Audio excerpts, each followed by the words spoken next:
Oh no! Oh no! Ollie, no! Fuck it, we'll do it live. Oh, microphone. And okay, there we go. Hey, everybody, welcome to Noir Bar, live from the shadiest district of Noir City, the year of our Lord 1942. Come on in, get your drink orders in, and get comfortable for a late night, laid back time of banter, booze, broads, and bullets. For fuck's sake, y'all! Holy shit! Nothing works. Everything is broken. Don't worry about it. I don't even. I'm not. And joining me tonight at the bar are Far and Sam. How you guys doing? I think I'm okay. I can't feel my fingers. Turns out the cellular fluid is caustic. What? What's caustic? What the fuck is that, Sam? The cellular fluid. How do you think we got here? I don't know. Through good luck and determination. Oh wait, no, that problem's next week. Never mind. What the hell? All right.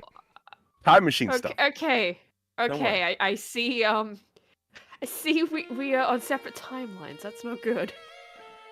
I'll have it fixed last week. What the fuck? You're confusing the otter, Sam. Yeah. Well, what isn't tonight? You know, it's fine. Honestly, Polly, you said you were rationally angry earlier. No, frankly, it's rational, my dude. It's entirely rational. Yeah. Yeah, your anger at that dog is completely rational. It is. I don't want to talk about that dog. I think it pissed me the fuck off. I mean, that at any other time, I would have been like, I could just live with that stupid, office pinup picture image. You know what I mean? Like the cat hanging from the clothesline. Hang in there. Yeah, just hang in there. Yeah, I could have dealt with that dog on any other day. But after the shit that Mentrix, thank you very much for the $10. It's greatly appreciated. And, sauce for the goose with my fucking failure tonight to get the stream started. I mean, holy shit, I'm late for my regular time. Never mind the new earlier time. This is legendary late. This is like old school Polly and Far starting at 4:30 in the morning late. I mean, good God. Honestly, though, Polly, I'm really glad that we did start early, because could you imagine what it would be like if not otherwise? God, right? Oh. I'm so mad at fucking Microsoft right now. You have no idea. Bar patrons, you should have heard it. I was threatening violence upon fucking Microsoft coders, no, he was man. mad. He was fucking pissed. I mean, they fucked me twice. Not only did the fucking Windows update stop the browser that I had all of the fucking content on it for tonight from launching. That was the big fucking wait. It's like, okay, you know what? Let's just do a system restore to the point before, because it won't allow that browser to launch now. And since it's a fucking security browser, it's all interstitialed and securityed off, so I can't export the fucking bookmarks from it. Fuck! Like I was joking to say, I'm so secure that even I can't get in. And all right, whatever. Let me just do a system restore. Wait for 15 plus minutes for a system restore. It finally restarts, and it's like system restore failed. Wait, what do you mean failed? What the fuck was I waiting for? You were waiting for it to tell you it failed. Yeah. The only thing I can figure is it was umming and ahhing, Yeah. Like going, oh, God, we know he's pissed. What do we do? It was trying again and again and again, and just motherfuck. Anyway. Mentrix, thank you very much for the $10. What's the difference between a fridge and a butthole? A fridge doesn't fart when you pull the meat out. Damn, dude! Fuck. Holy shit.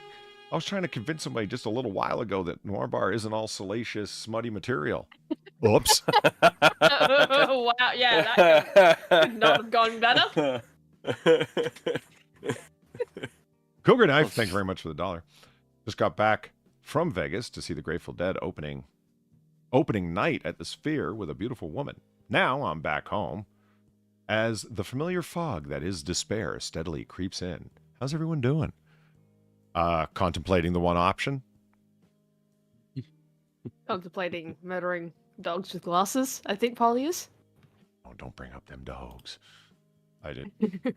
What about the coffee cup? Them dogs, Look, cats don't use computers either. Fucking look at this shit. I brought it up. I'm like, I'm going to show. It's probably still got that fucking dog on there. Nope, it's cat this time. Look at it. Huh. Well, that's a little different. Come on. Cats do that. Yeah, they totally do. Yeah. Yeah, like cats just can't fucking resist it. They see you typing away on your keyboard that's on your lap, they're gonna come up and be like, no, you can't do that. Fuck you. Those hands are for petting me only. That's what those cats are gonna say. If they could say anything. I need to shut the fuck up. This is one of the Brave images that comes up if you don't have like a desktop set, and I don't use Brave consistently in that way I don't use it, like, I don't have a consistent desk thing either, so I see these all the time. Really? See, I need to, because you can like customize it and get it there. I need to get like, depressed Thomas Anderson. This is a desktop to have. This is how I wish I was right now. Passed out in front of my CRT monitor. Oh my god. I think I just got the one with the dog. Did you? He's wearing glasses in front of a computer with a coffee beside him? Yeah, fluffy dog, right? Yeah. Dogs don't wear glasses, use computers, or drink coffee. Lion Patriot in chat says the cats demand worship. Yeah, yes, they do. Oh no, he's back. Who let him in here? Get out of here, Captain. Let me. Alan, thank you very much for the $5. Just simply says Polly. Alan, how are you, sir? Glad to see you're here. Doc, hey Doc, how's it going? Thank you for the $5. Maybe this drunken pittance might soothe thy anger, as a Tullamore has soothed my pain, dearest otter. Deus sit apod vos. Okay, I sent you the dog, Polly, so you can display. You can show everyone why this angers you so. What did you want to see that? Yeah, there's that fucking dog. All right, there it is. Look at that thing. Yeah, that you just want to, show it to the class. Why it pisses you off so much. Look at this thing. I'm in the middle of like this angry fucking rant about fuck Microsoft, and I want to grab one of their fucking programmers and like, you think you don't deserve your money, and what did I scream? I'm going to activate your dental plan, and then I'm like, and dogs don't use computers, and Far starts laughing at me. Well, we both start laughing because it's just like, wow, where the fuck did the dog come from? Like, where? You caught me off guard. I'm not gonna lie. Like, I mean, that's why it's stuck though, because it's just out of fucking nowhere. Like, I cannot begin to stress chat just how out of nowhere and dogs don't use computers came from. Like, holy shit. Look, it's not the dog. The dog is obviously adorable. Okay, it's not the dog. It's that they would put actual prescription glasses on this dog and set him in front of the computer, or her in front of the computer like that. That just bugs me in a really, really big way. He's hounding journalists on Twitter. No, Polly doesn't hate dogs, Cougar Knife. That's exactly what I was getting. I mean, seriously, those are prescription glasses. Look at the magnification of his eyes. You could see it. Some asshole pulled their fucking hipster glasses off for that.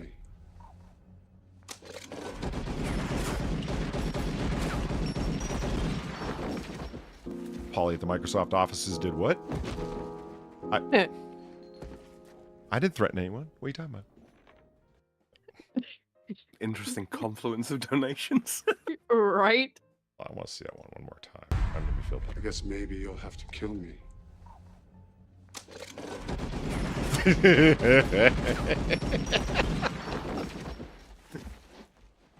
Fuck yeah. Yeah. Oh, it makes me feel so much better. Gamer, thank you for the 850. I'm still seething from a kid trying to flex the cost of his car because I told his group to fuck off the road. No, stupid. I don't want a reason to beat your ass with this many witnesses.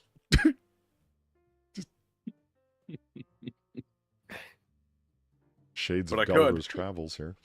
You gonna get your other donations? Yes. Mando Raider, thank you very much for the $1. On the internet, no one knows you're a dog.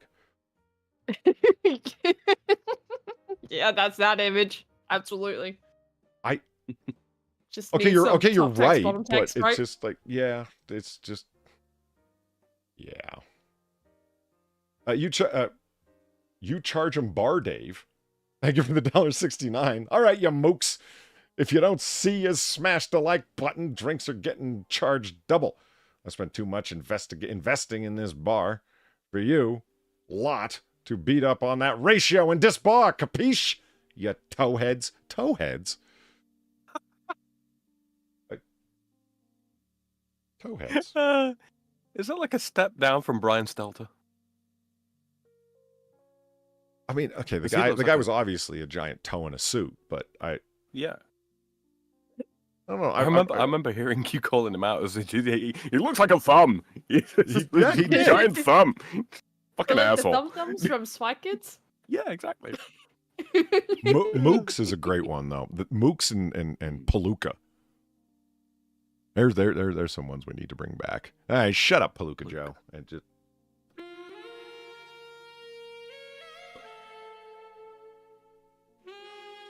Unholy Reaper, thank you very much for the $10 for your troubles. Well, I appreciate that. Reaper's had the fucking computer troubles lately. Oh, Far, get this. He goes to log into his fucking account. Your account's been suspended. Not just his YouTube account, his whole Google account and the associated YouTube account with it. Yeah. Mm-hmm. Reaper don't upload no content. It's like, what did you do? And the answer is Yeah, nothing. what the fuck did he... Yeah, literally.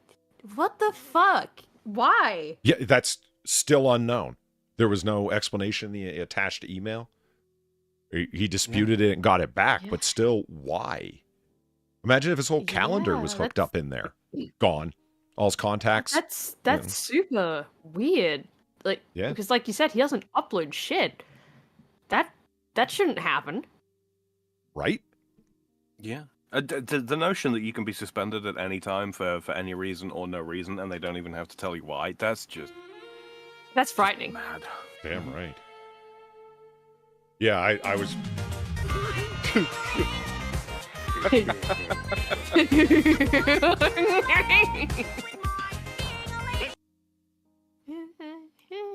Thank you, Unholy Reaper. That English. Holy shit. That is. I'm not having a good day for that. Unholy Reaper for the $10. Thank you. English. Yeah, it was. Yeah, it was a bit of a bitch. And here's your share. Thank you. I will. I'm gonna reflect on my English skills for a second. Holy fuck, that was bad. That was bad.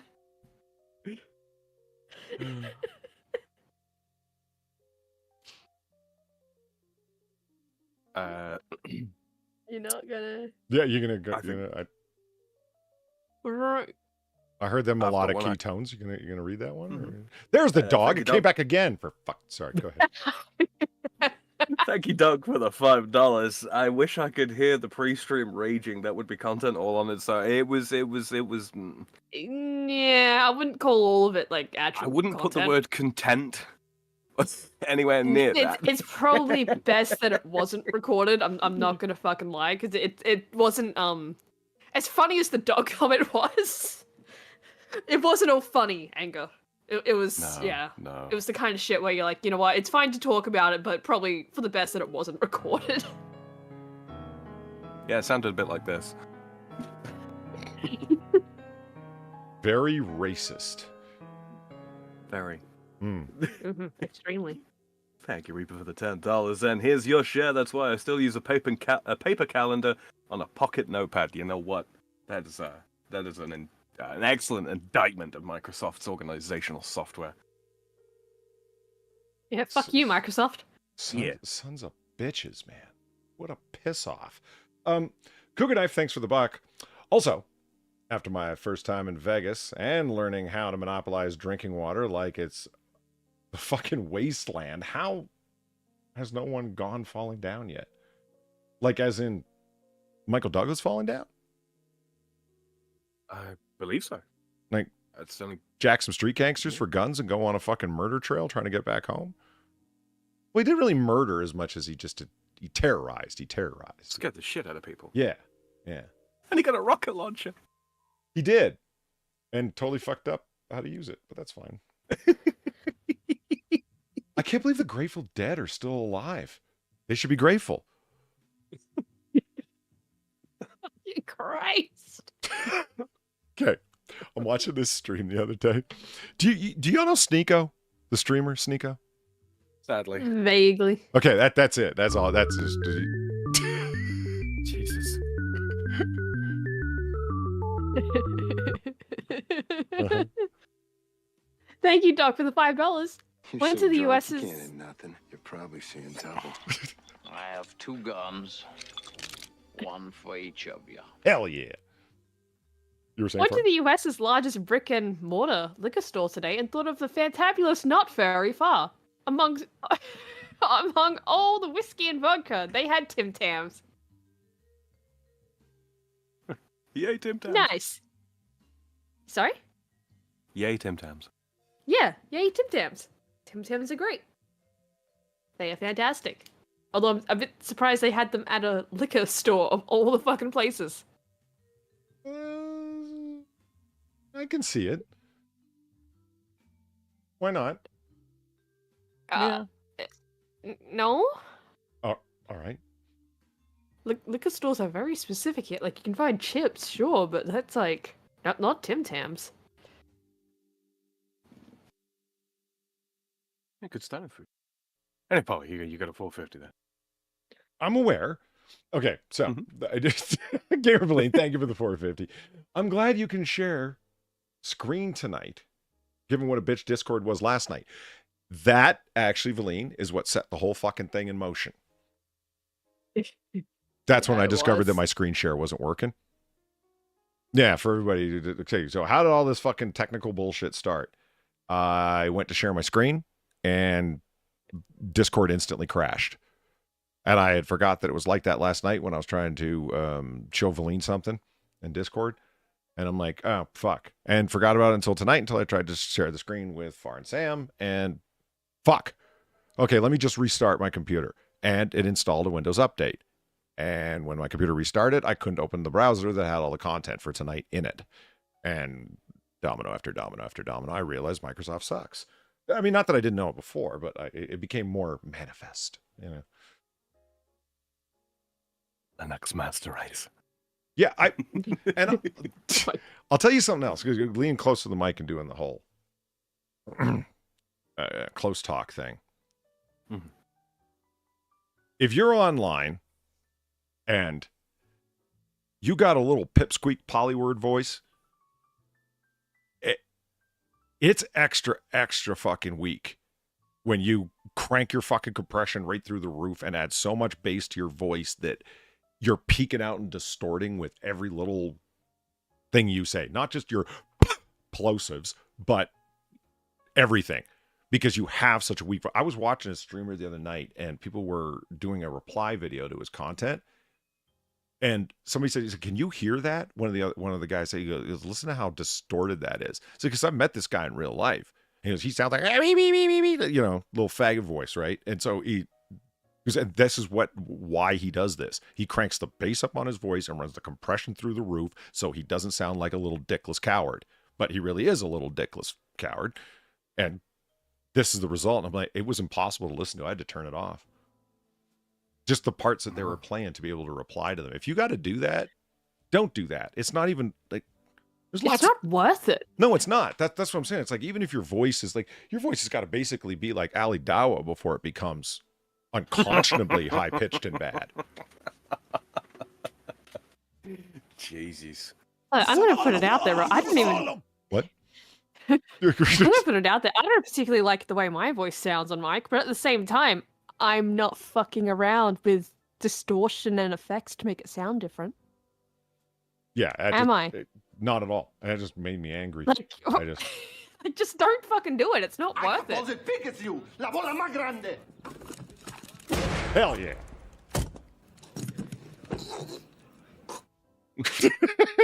It's look at Tim Roth's face at the end.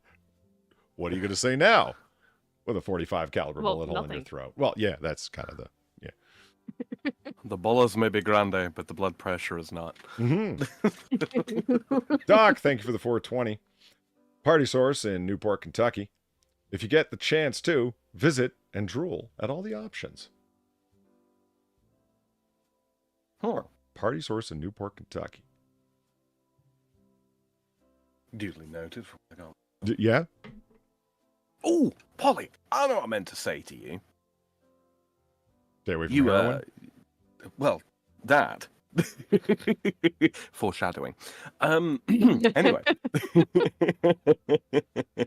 But, yeah, so, I've been complaining endlessly about my taxes. And, finally, rebate coming through. Mm-hmm. I picked out a microphone. And, we had the lengthy conversation about XLR and blah, blah, blah, blah, blah. Uh-huh. I've decided, you know what? There's a microphone out there. Right? Mm-hmm. That takes all the work out of it. We discussed the AT2020. Yeah, absolutely. Yeah, and it's various iterations. Yeah, it's a USB XLR, USB XLR hybrid, I believe they also have.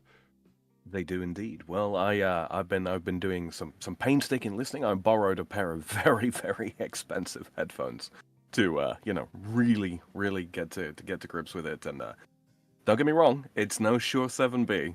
But yeah, I got the AT2020 USB on order. You went USB? Yeah, I did. Because the thing is I listened to recordings of an AT2020 running through the Focusrite Scarlett Solo, which would be the interface that I would get, versus the USB. Sorry, finish your story, Sam. Yeah, compared to the USB. They sound basically identical. There is a very, very, very tiny amount of background noise, but I can remove that with driver level processing on my end. It's like a very slight amount of muddiness, but yeah, I can get rid of that. And for the price point, it's spot on. So yeah, hopefully people won't have to listen to me sound like I'm talking out of a drain pipe. Well, okay, both of you say that, and it. From my perspective, both of you, like, not only do you sound fine, you sound good. I'm really surprised at the quality of audio that you can get far, because, I stress over it, and I still think I sound like shit. You just turn your mic on and talk in this general direction, and everything's fucking great. Like, that kind of, it bugs me a little bit, I'm not gonna lie. I have weird amounts of luck with the weirdest shit, and I don't know how it works. I don't understand. I'm lucky that my internet fucking works, but my dinner doesn't arrive last night. Like, what the fuck is that? Okay, that was on a note. Your dinner didn't arrive. Yeah, we ordered burgers and we got the wrong order, but the person whose order we got instead still got their fucking order. So I didn't making that up. I didn't ask for pompadums. What is this? Where's my burger? No, it was still burger. That's the thing. It just wasn't our order. Like, that's why I said it, because it's still in my mind of like, how the fuck does that happen? How the fuck does that happen? You know what it is? You know what it is, Polly? It's racial discrimination against gentlemen of deep voices. That's what it is. Far has got one of those voices that's like up in the quote unquote average speaking range, right? So microphones just pick her up and she sounds great. It's fine. You and me, we have to work. We have to work. Yeah. To earn the right to work. But well, right. Anyway, thank you, Microsoft, for the $2. What do you get when you put Valine and Far in the same village? I wouldn't like to say. The Shire. Thank Thank you very much, Microsoft, for that one. All right, Microsoft. You're not forgiven, but at least I got a laugh out of you. Okay, Microsoft, you bitch. And I will take your $2, but fuck you. Long before we went live, this one came up. Boom, there it is.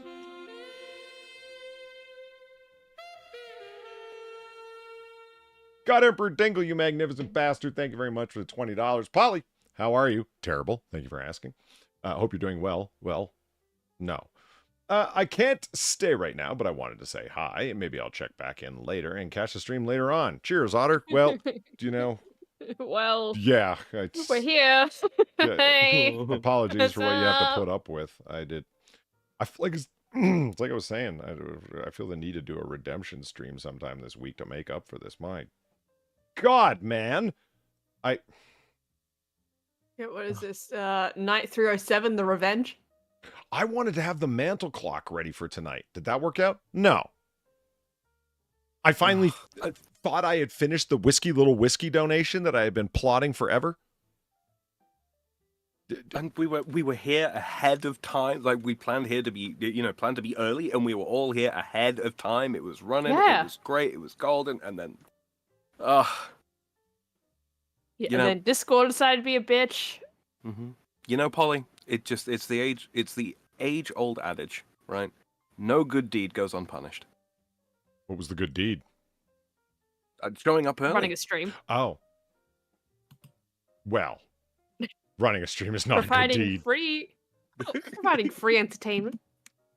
I wanna. All right, here. I don't know. I'm trying to be positive. It's not working. All I right. know. I'm sorry. If somebody, okay, I've talked about crowdsourcing questions because the audience can come up with an answer better than I can. What way can I get this Stream Deck to sit still on my desk? Because I push the button and it slides. And it's not a two-handed device, except when I'm using it. I need one to hold it fucking still, like on the background, and then one up in the front, to push the button. Okay, it has rubber, not just rubber feet on the bottom. It's got a big rubber pad on the fucking bottom. There's no, the coefficient of friction is like greased glass, meaning none. Add more rubber. The whole base of it is literally one giant rubber pad, Far. It's a trapezoid. Add a ring of rubber around it. Considering that the entire base is rubber, I don't feel that more rubber is the answer. It needs more rubber. It's slicker than a hellish Filipino boy in a bathhouse. And I don't want to tape it down. Or, if somebody suggests, well, here's what you do. Drill a hole in the top of your desk and bolt that fucker. And it's like, no, Reaper, that's not a good idea.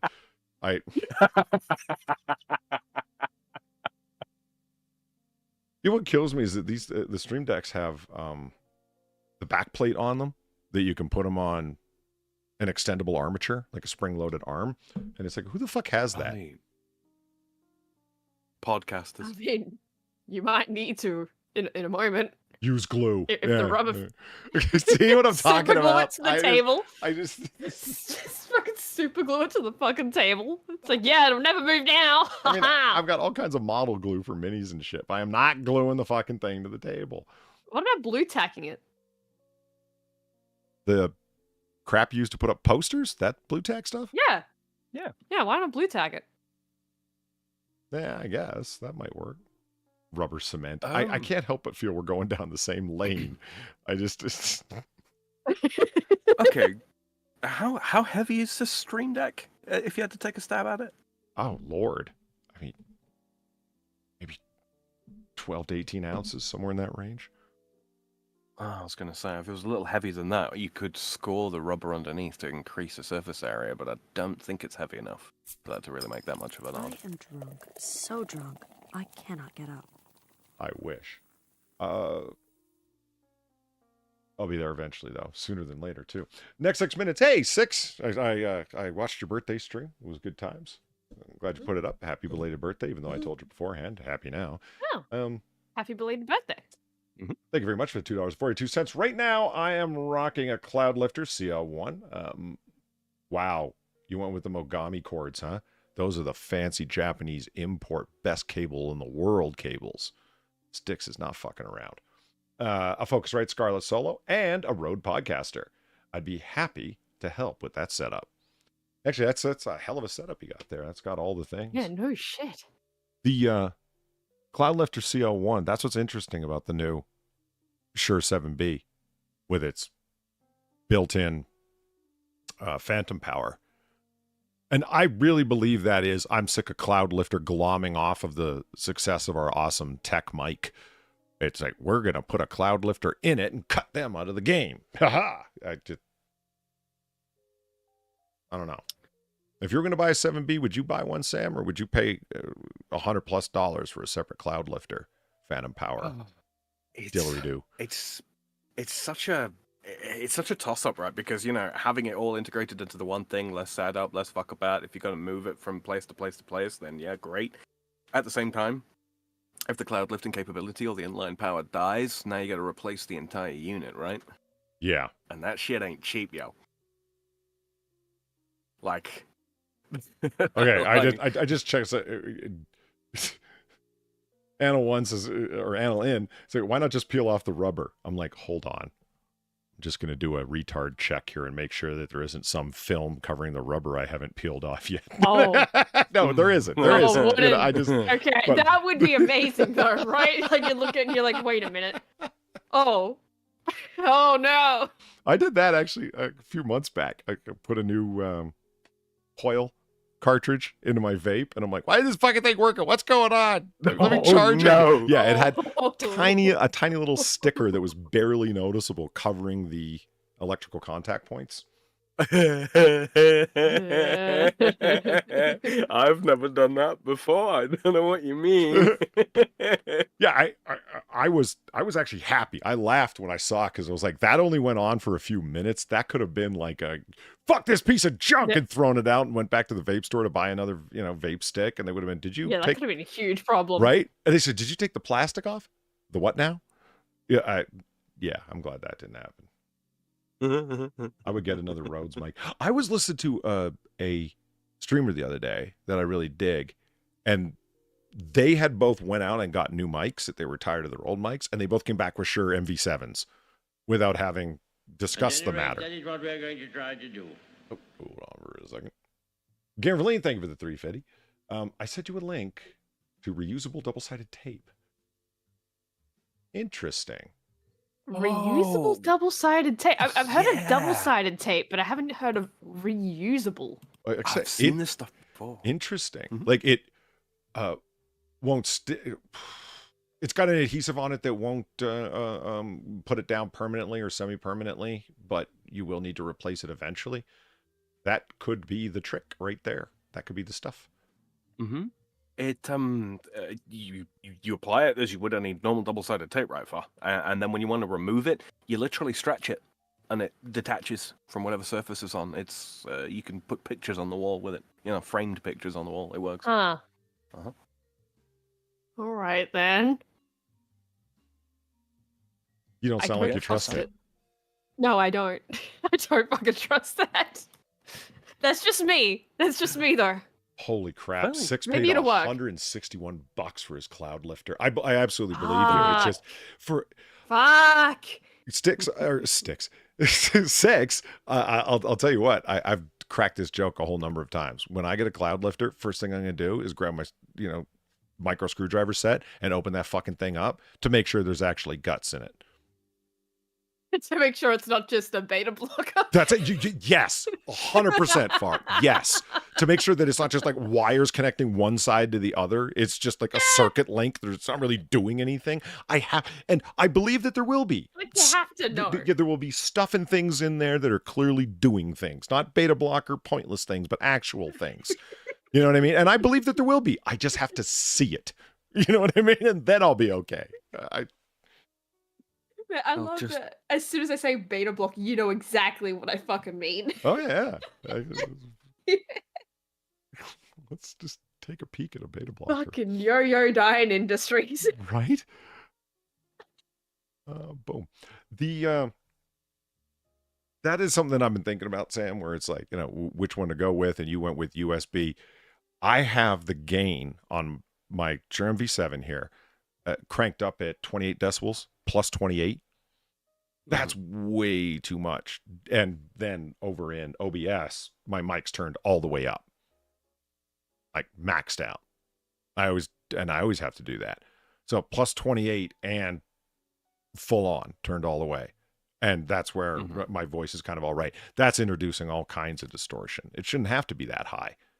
But it's compressor mic, and it's going to do what it's going to do, and it requires a lot of power, and like USB plug and play of a sort.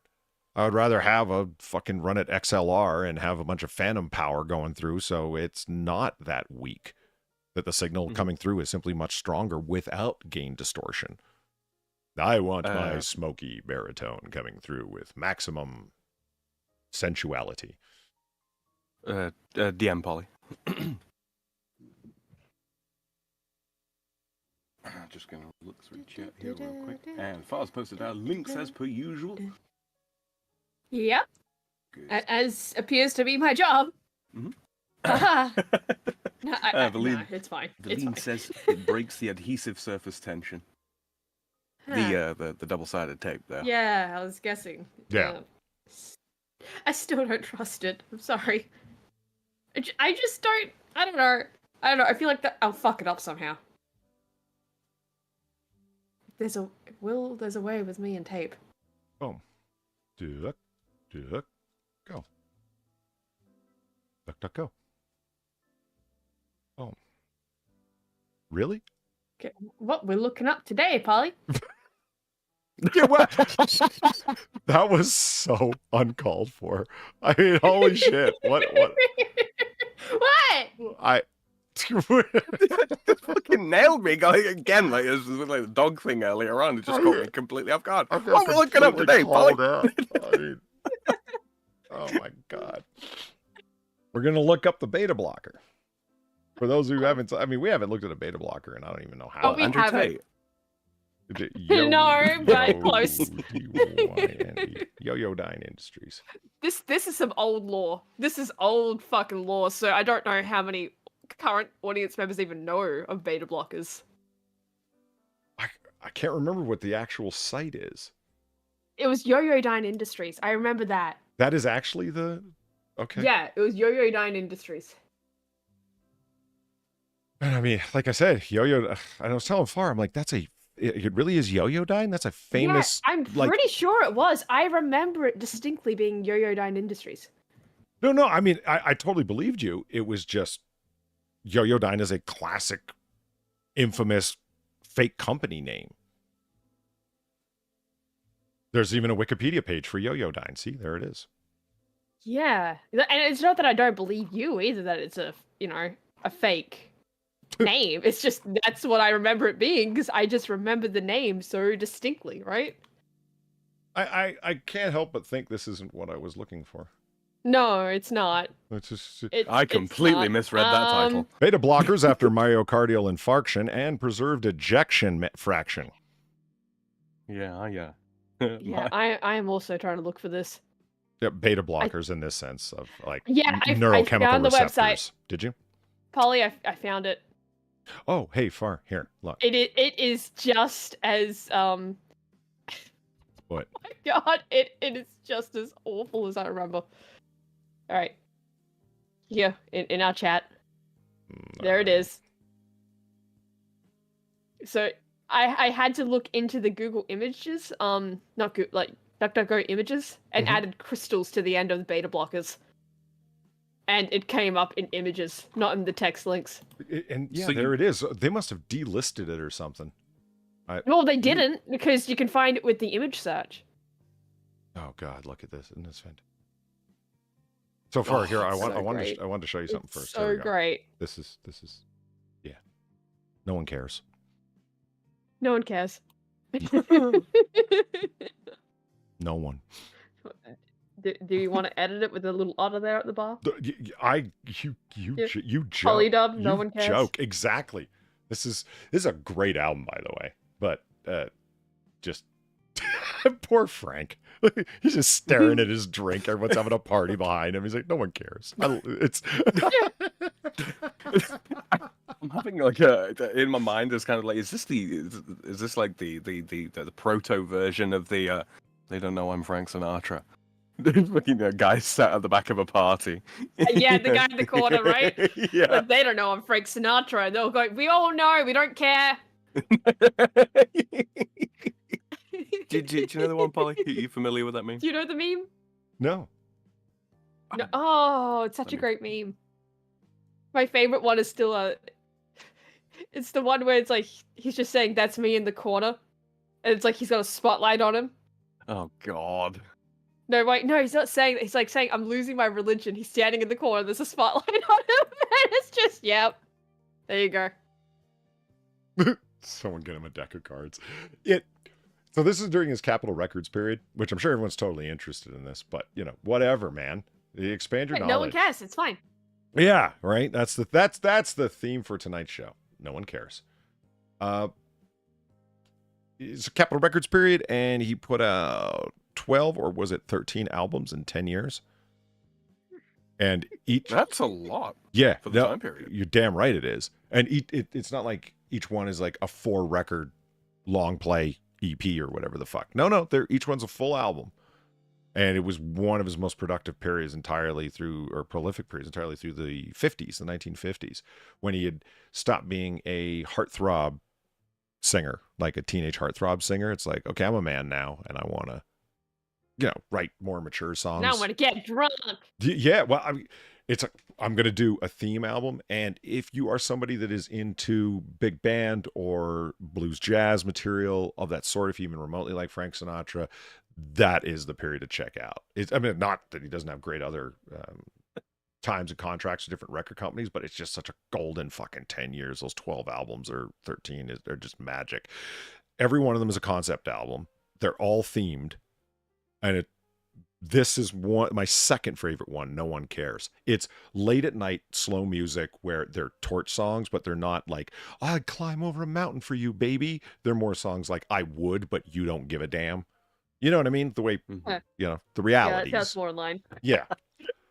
Eric Grindsetter in chat says someone get him a deck of cards. Yeah. That's good. That's good. Call back. I love that he hasn't even taken his trench coat off yet. Like, He won't be staying long, Polly. What's that? He won't be staying long. Well, I think he will be. I just don't think he gives a damn. Like, he just, so take off your jacket. Well, I mean, no one cares. Yeah, exactly. No one gives a fuck. He just came in to, drink away the pain. My favorite album of his from this period is probably In the Wee Hours of the Night. And it's exactly what you would expect. All of the music is for like 4 a.m. and past. It's slow. It's quiet. It's melodic, a little bit melancholy, perhaps. He's got songs for young lovers, and they're all like upbeat. Baby, I just met you, and I'm in love, and let's go. I don't know, dancing through some daffodils or whatever. Like that kind of stuff. No, I'm kidding. Frank would not sing about dancing through daffodils. That's just ridiculous. But he might sing in the rain. Yeah, that's true. And the album cover is just fucking gold. I mean, in the say what you will about vinyl records. Thanks, I think I will. But say what you will about vinyl records. Look at that. One of the things that was that is one of the things that was really lost in sort of the era of the CD. The sort of painted album covers. Yeah. You could frame these and put them up on a wall. You can't do that with CD covers. Depends on the cover. Does it though? Does it? Mm. I mean, that's fantastic. That's fantastic. That is a timeless album cover right there. Yeah, it really is. It's there's style there. Mm. That could cheerfully, if you were to get rid of the titling on it and all that kind of thing, and the publishing label is that up at the top right, I think. Yeah, that could just be Man Smoking at Midnight by insert Ponzi artist here. Right. Really could. It's fantastic. Never mind the tracks are actually on the album itself. Just art. All right. And not modern art. Not this, I drew some lines in a red ball and the red ball represents the inequality between the sexes. No, fuck that. It's none of that bullshit. What? Do you know? I absolutely get what you mean. It's just, I don't know. I was kind of looking at some of the other covers, and then what you said registered after the fact. It kind of brought you out. Yeah. Good God. I don't know. I'm in a mood, Polly. I'm in a mood. Yeah, I'm noticing. Oh. So beta blockers. Mandorator. Do we want to have a look at those? Yeah, we Oh, will. sorry. In just a hot second. No, we will. Polly, as you're in about music, any recs on smooth sax jazz? What is the guy on YouTube that it's like a riff off Claims of all your stuff? Employ Yourself. Well, I'm trying to. No. Claims all your stuff. Oh, the guy. No. Oh, that fucking Dennis Leong, that Australian son of a bitch. I did. Yeah. Half the claims on my channel are all from one guy who plays a number of brass instruments. He plays saxophone's woodwind, isn't it? Whatever. Technically. Yeah, he plays a bunch of instruments that are made of brass. Brass wind. Yeah, well, yeah. I mean, it's a woodwind instrument. Why? Because it's got this little reed on it, but the rest of it's brass. Anyway, I'm not going to get into that argument. Unless it's a tennis act. A tennis act. Tenor sax. Oh. Mm-hmm. I used to be able to hear things people said. Sorry. That's probably my accent. Well, that's a way to clear it up. Put some gumbo in there. That's great. Hell yeah. With the okra. Hey. Okra's damn What? good eating. Careful. I love me some okra. That right there is good eating. He's a fine Stop me. musician, I'll do it all Dennis night. Leong, but he's it's the company that he hired. I don't actually even think that it's him.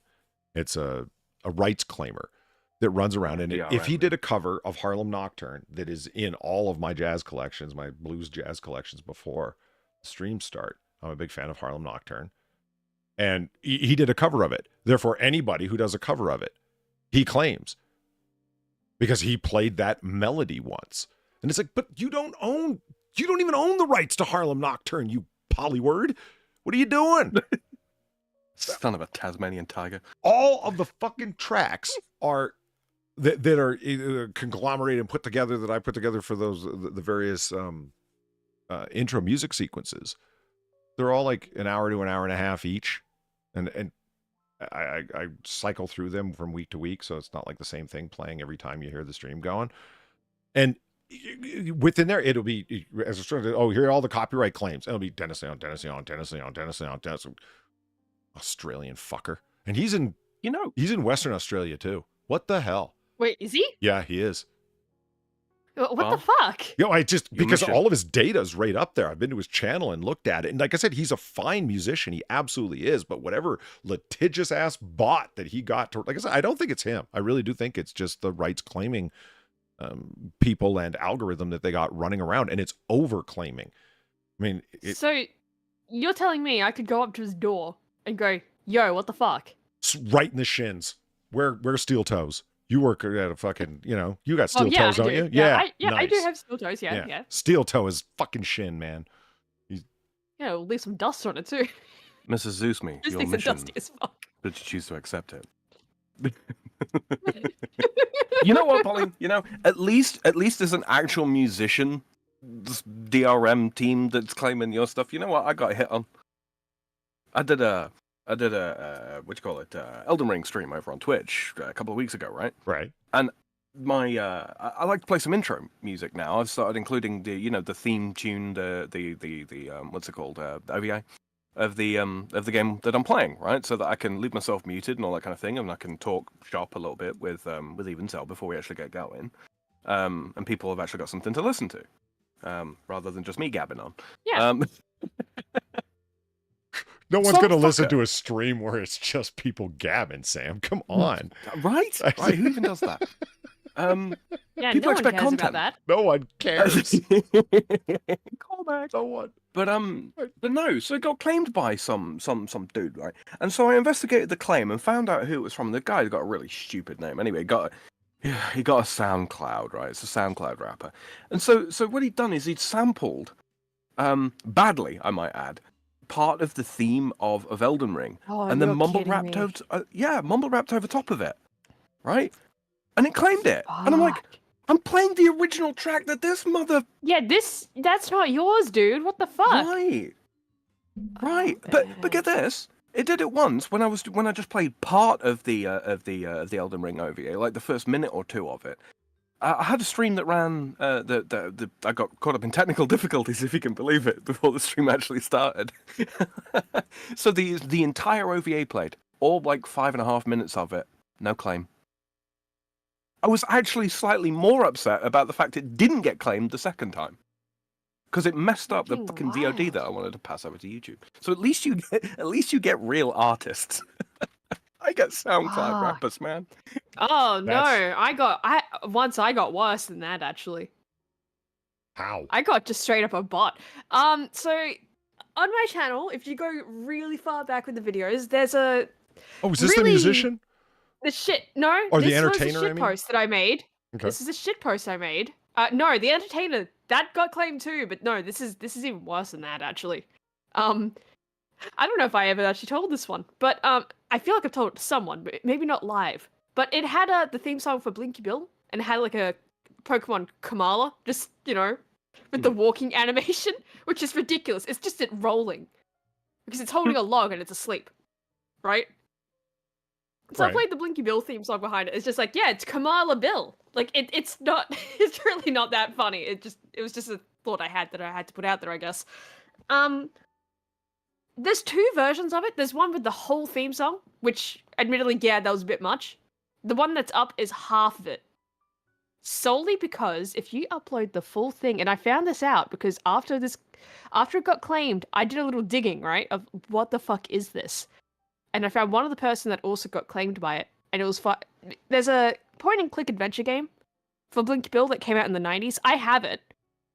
The CD is scratched to shit, but I have it. So I'm familiar with the game. Someone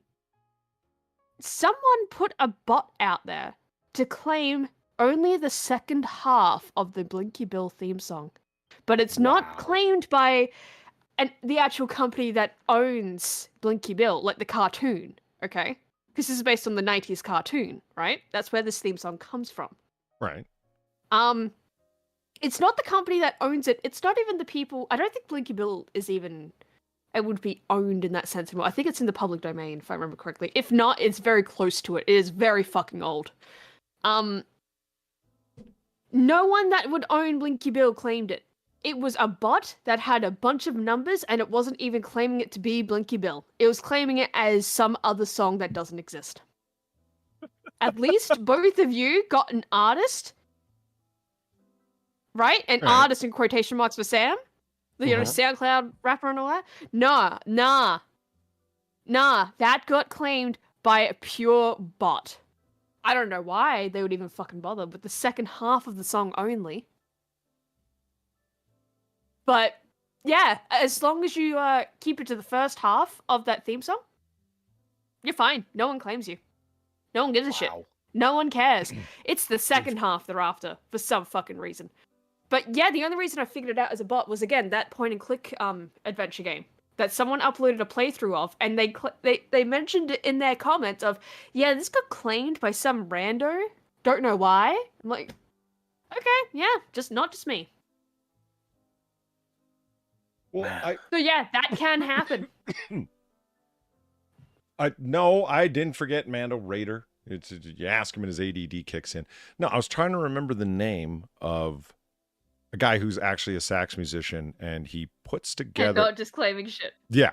He's not just claiming stuff, but he will absolutely claim your shit if you use any of his stuff. And he also puts up long play, blah, blah, blah. Anyway, is there some playlists I would recommend? Yeah. Dr. Sax Love, all one word, like DrSaxLove. He's up on YouTube. And if you want like long form, bluesy, chill jazz that's saxophone forward, there you go. Dr. Sax Love. See, I didn't forget. I just misplaced the thought for a minute. You know, we got derailed for a second. Yeah. It's fine. Damn. Look at poor Frank. Somebody should pour Frank another drink. You know why I don't feel remotely bad for him? Because, I mean, the guy has had some serious depressing things in his life, but currently at this moment, he's married to Eva Gardner. What's your problem, bro? Get over yourself, man. You're right? No one cares. Why? Just because your wife's off filming scenes with shirtless Rhett Butler for that film Mogambo? What the hell's his name? The mustache guy from Gone with the Wind. Frankly, my dear, I don't give a damn. He played Rhett Butler in Gone with the Wind. What the fuck's his name? Son of a bitch. Brain fart. Yeah. Complete brain fart. Chat, help us out. RHETTBUTLER. Is that Fucktard 5 saying Clark Gable? Clark Gable. Fucktard 5. How's it going, buddy? Yeah. Clark Gable. Yeah. Our boy Frank really didn't like that his wife was off filming a romantic jungle epic with none other than Clark Gable himself. This is probably how he came up with it. He was telling all of his friends, and the fucking guy's not even wearing a shirt, man. And then you realize that no one cares. And so he wrote an album. I do.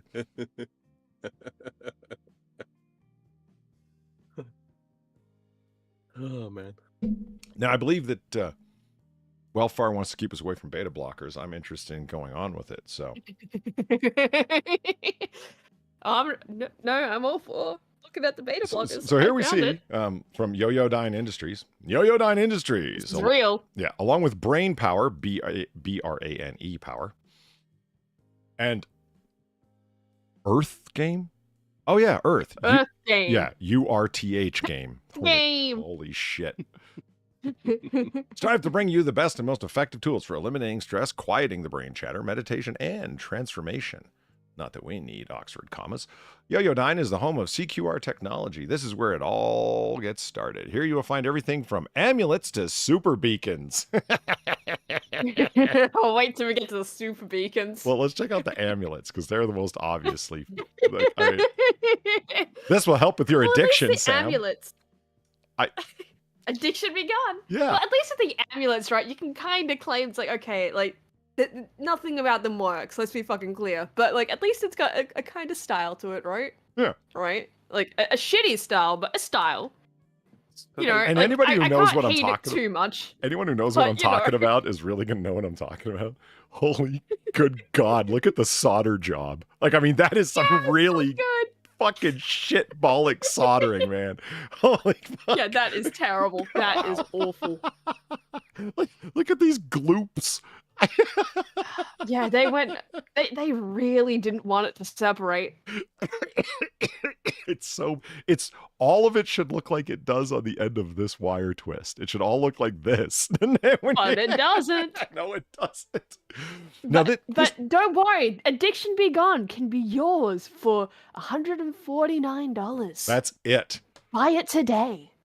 So what a bargain for your addiction to just be gone like the wind. That's right. Holly, you do realize this is what's inside a cloud lifter, right? This is what brought it to mind for both Far and myself, because she's like, oh, you just don't want it to be like a beta blocker. I'm like, that's right. I don't want to open up a cloud lifter and see this bad soldering connecting some random parts from a fucking electronics store. It's literally just this. I was like, oh, it's literally just this. That's all that's in there. A resistor, a microcapacitor, and some bad soldering. Like, no, man. I just... So Addiction Be Gone, the Crystal Quantum Addiction Be Gone amulet helps to refocus which habits we would like to manifest in our life. Yeah. And helps... there's no full stops here. It's just one whole sentence. And helps forming habits that contribute to the growth and development of the harmonious human being. Experience more relaxation, energy, stress reduction, more focus, and increased abilities in your life, and discover what life can be like in the creative freedom of meditative states. The beta blocker amulets work in conjunction with your being's volition. Whatever that means. Beings is possessive with your being's volition. Okay. Based on reports and real life stories from people using addiction CQR amulet, you can expect expanded relaxation, increased focus, enhanced energy, increased ability, and reduced stress.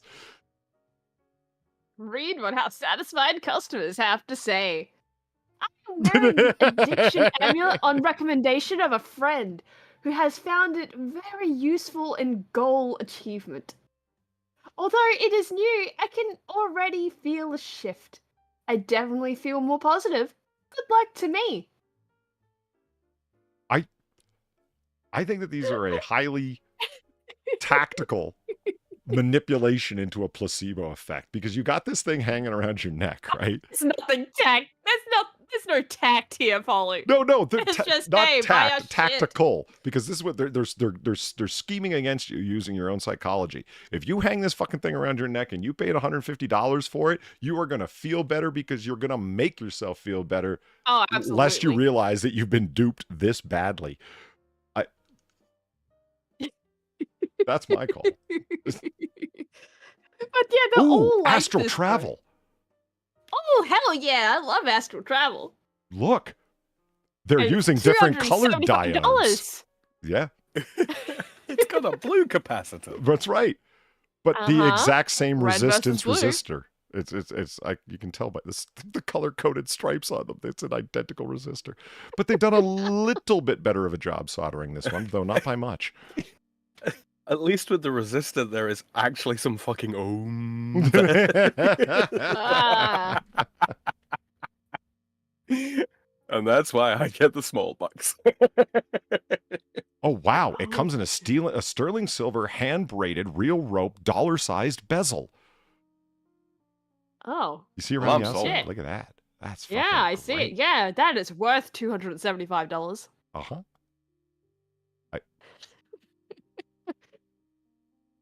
I'm just seeing what...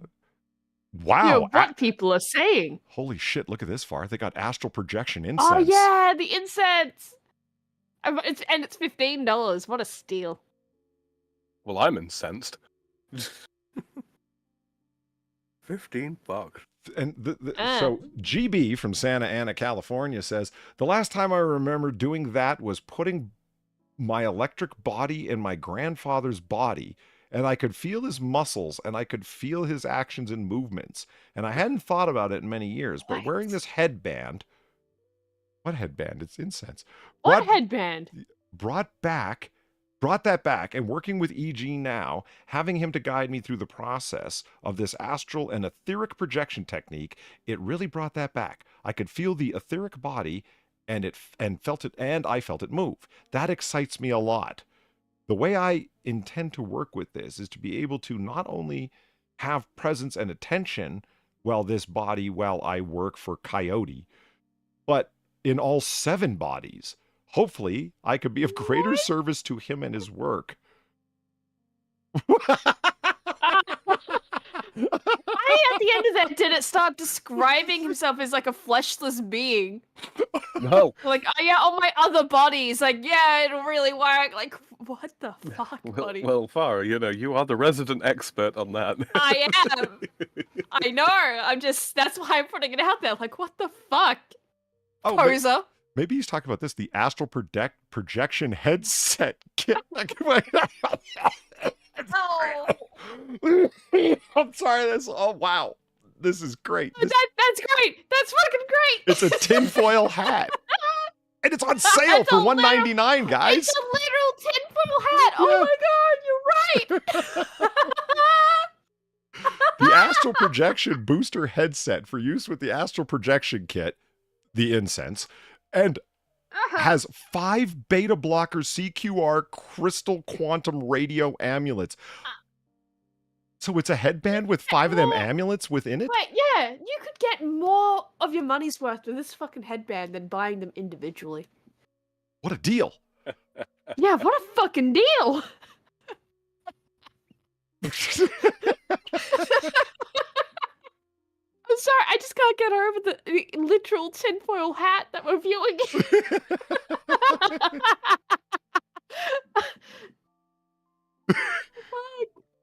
So let's see what... I love Yo-Yo Dine Industries. I'm really right. It's just so ridiculous. The stones inside of copper wire. Yeah, That's yeah. great. Yeah. Activate crystal power.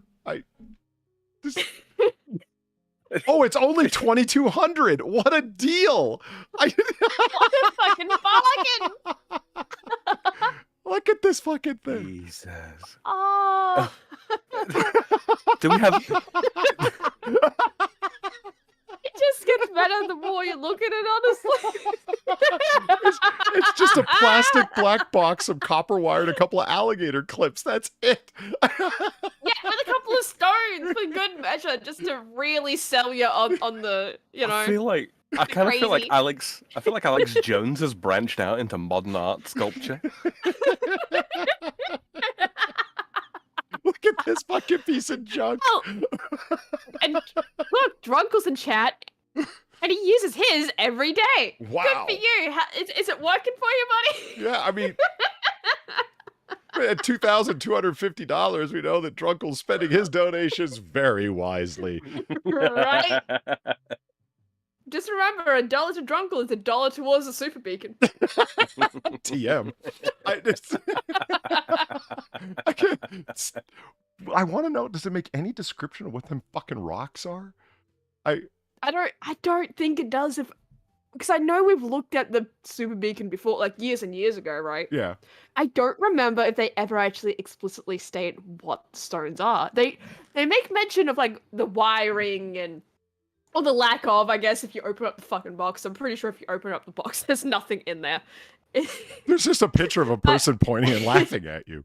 Yeah, right. It's Schrodinger's circuit box. So I remember that was one of our big questions of like when we first saw this of what is actually in the box, and I think we figured it out that there's literally nothing in there. Like it's an empty box. I think that's what we came to the conclusion of. It's just an empty fucking box.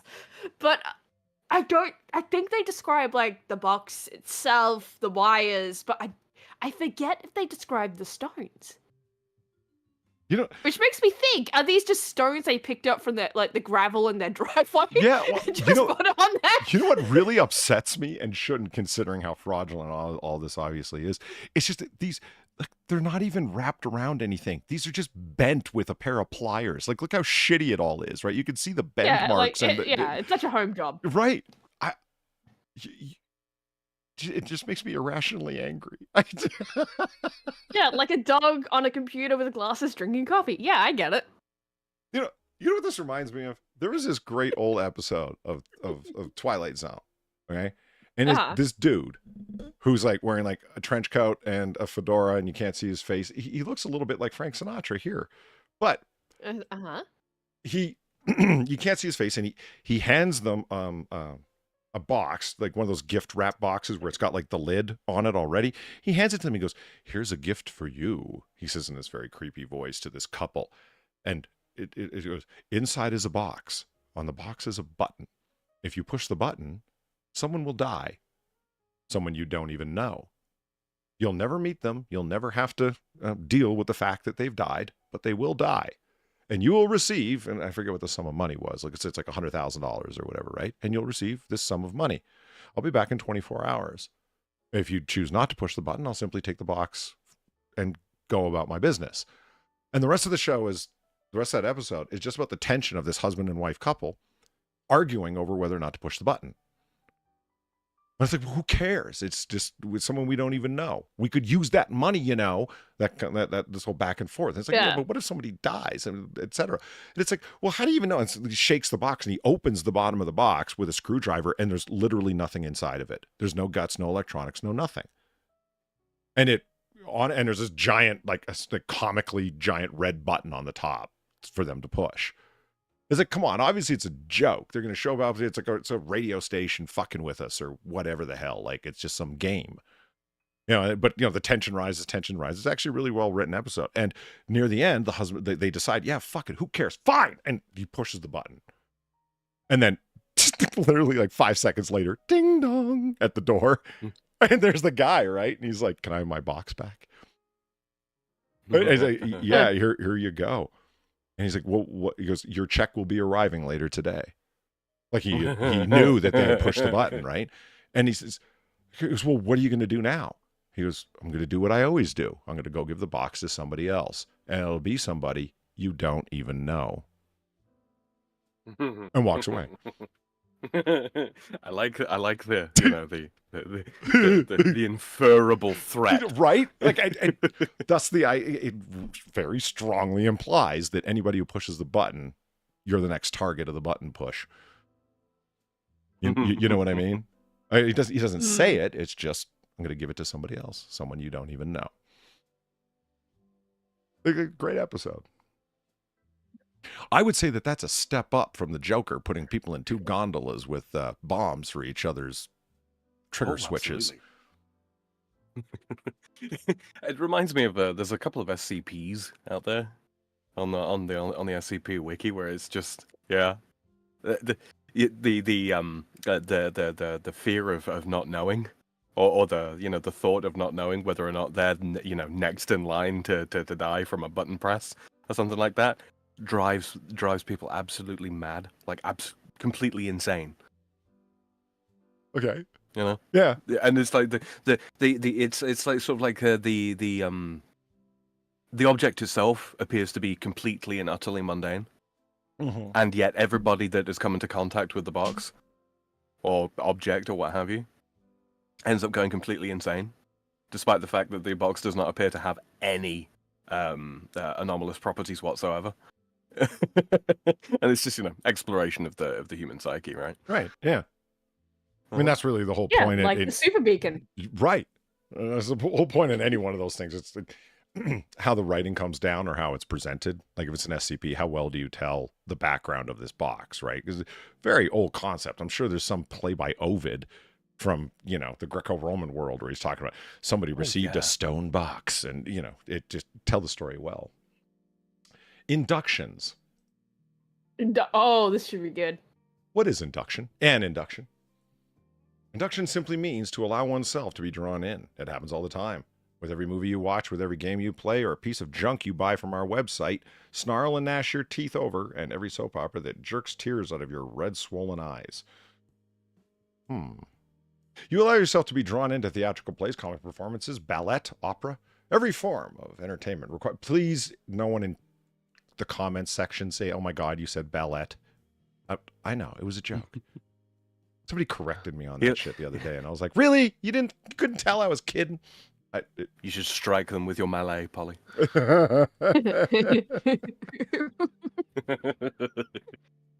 Somebody got a really big laugh and posted a comment that got a whole bunch of likes for about up top far pop. I didn't even that went over pretty well with people. My inductions work all the time. My inductions work all the same way. I merely suggest a route to follow. Whether you do or do not is entirely up to you. Guidance is without insistence. Thus, I'm not legally responsible for anything that happens. I allow you to make decisions all along the way and to operate and control your own trip throughout the journey. At the same time, you'll be going along a very established route that has been traveled by thousands before you.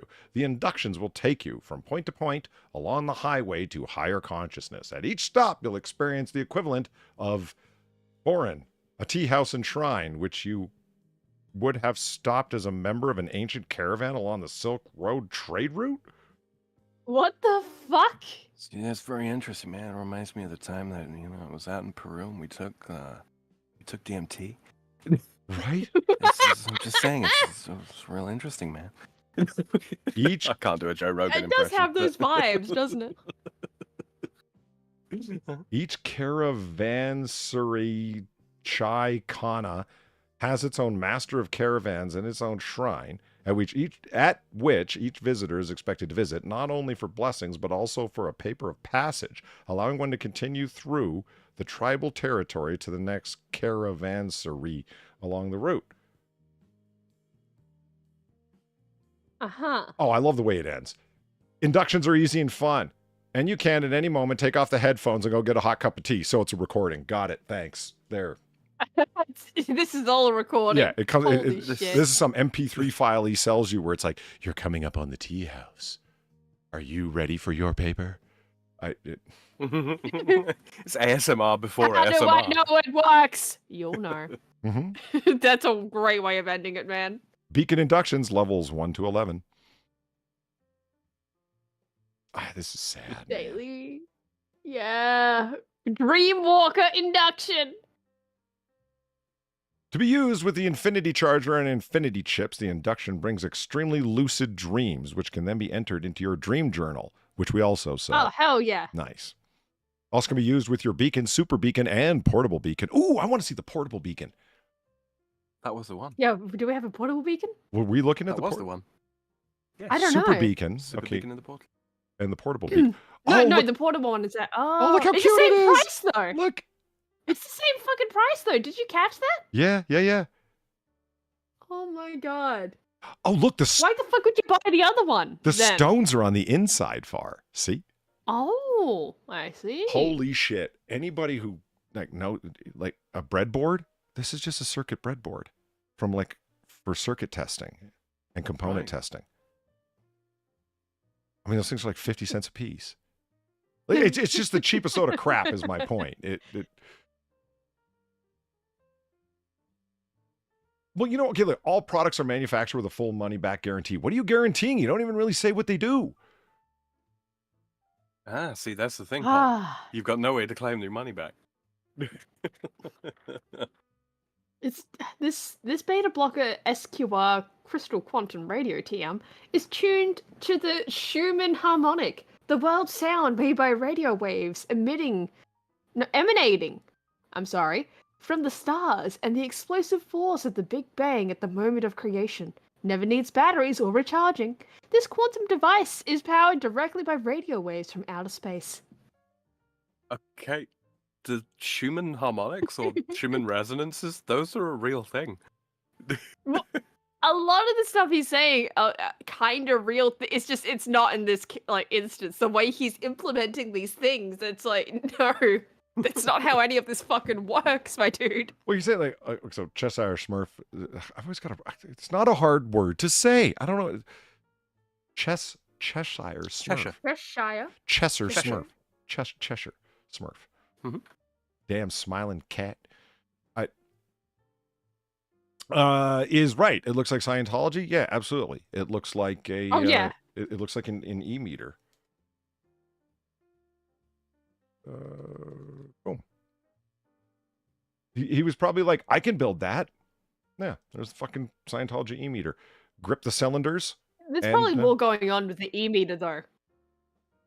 There's more going on with the e-meter though than the fucking beta block. Let's be real. Yeah. Like even this is like hoax. Like this is bullshit. But you know, at least you can say there's something going on inside. Look, there are things inside. Yeah. Oh god, it's like my first circuit board. That's what it looks like. A kit you would buy for a kid to make LED numbers countdown or something. You know what I mean?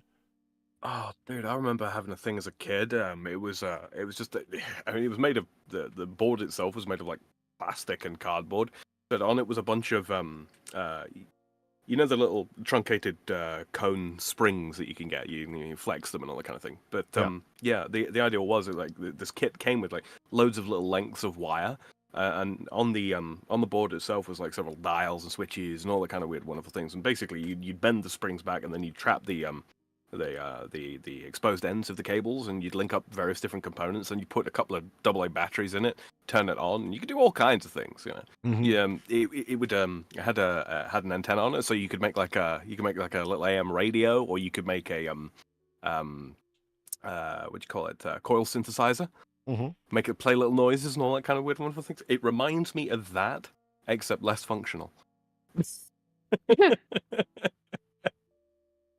I'll have to dig that out. I think I've still got that somewhere. The on-off knob. Nice. Oh. I love that it has a digital clock. It's like the most useful part of the whole thing. Right? But that's how you know that you're, zooming in on them body thetans. I mean, I've seen the thing, the process. That's actually what it's for. It's the person grips the two cylinders, and then you take them through a series of guided meditation questions where it's like, go back to times in your life when you experienced trauma. And when they start talking about particular things, you mess with the sensitivity knob and the trim knob while they're talking. And this little needle display, supposedly when they start speaking on particular points of their trauma, the needle will pop. And that's where the thetans are active. And they can rid you of your body thetans by localizing them, localizing where the thetans reside within your traumas, so to speak. Right. I mean, that was the beta blocker site made more sense than I just did, but that's really how it works, Yes. you know. Which is weird to say, considering everything about the beta blockers. I love how they keep making new ones, right? Like they've got like the Mark 7 or Mark 8, excuse me. You know, they're getting Oh, they got that vibrant pink one. yeah, they're getting better and better. Or you can go with pink. Ooh, this is just the Mark 7 quantum e-meter. From eBay. Nice. Want one? Oh, wait, you can actually get it off eBay? Yep. Holy shit. Oh, you can buy them. I mean, you're like, telling here's me- the instruction manual you're and the telling box and me- everything. You're telling me I could go on eBay right now and buy one of these fucking things? Uh-huh. Or you can get it in black. Sexy. I want a digital braille clock. I can't read braille, but you know, I want one.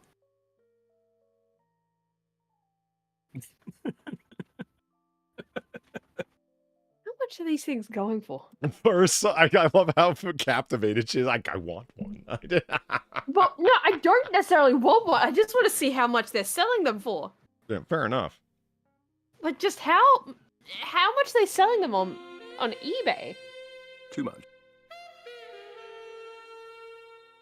Well, it's certainly not $5,000. Conti Wad, thank you for the $3.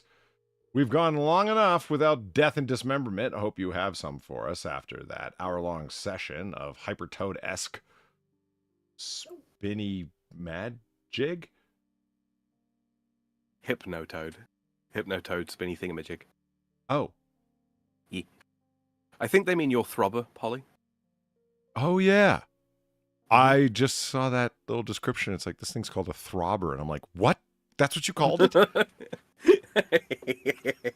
Right. No, everyone loves the Hypnotoad. Not that I can read it clearly. Yeah, I know. That was a long thing to put up with. I apologize for that. But it was Microsoft's fault. we dismemberment, no. But what we do have is, hold on. It's somewhere. Very particular set of skills that makes me a nightmare for someone like you. We got a lady that's got somewhere, damn it. Hold on. Experts call for clear guidelines around the ethical disposal of human teaching skeletons. What are we talking about? These things are going for millions. Sell them in India. Well, the skeleton probably came from India. So Right. I am pun-brained, as we all know. And I am delighted by the prospect of a human teaching skeleton. Well, I Be just scary skeleton said shimmy. Barely Very Sociable, my fun. favorite YouTube content creator, just did a video about transfer of stolen body parts for medical use or not medical use in case you were in a Buddhist shrine and need to make a horn out of someone's thigh bone. What? Yeah, that was weird. That was a Very. really weird one. I feel like you have more options than stealing skeletons for that. Right. I wonder if an elephant's thigh bone is large enough to carve a saxophone out of. How cool would that be? These are questions I don't think anyone's ever asked before, Sam. Congratulations. What the fuck? Uh-huh. Would it still be woodwind? For the 55 Well, years it's just Edna reading, wouldn't it? Granot has been with her husband, she lived on alongside a real human skeleton. Her Yeah, hu- your husband. Oh, Very good. wow. Very good. What? Her husband brought it back in 1968 as a medical student at a time when purchasing human bones for study was a standard practice. We got married. It was always with him in the study. He had the books, the desk, and the bones.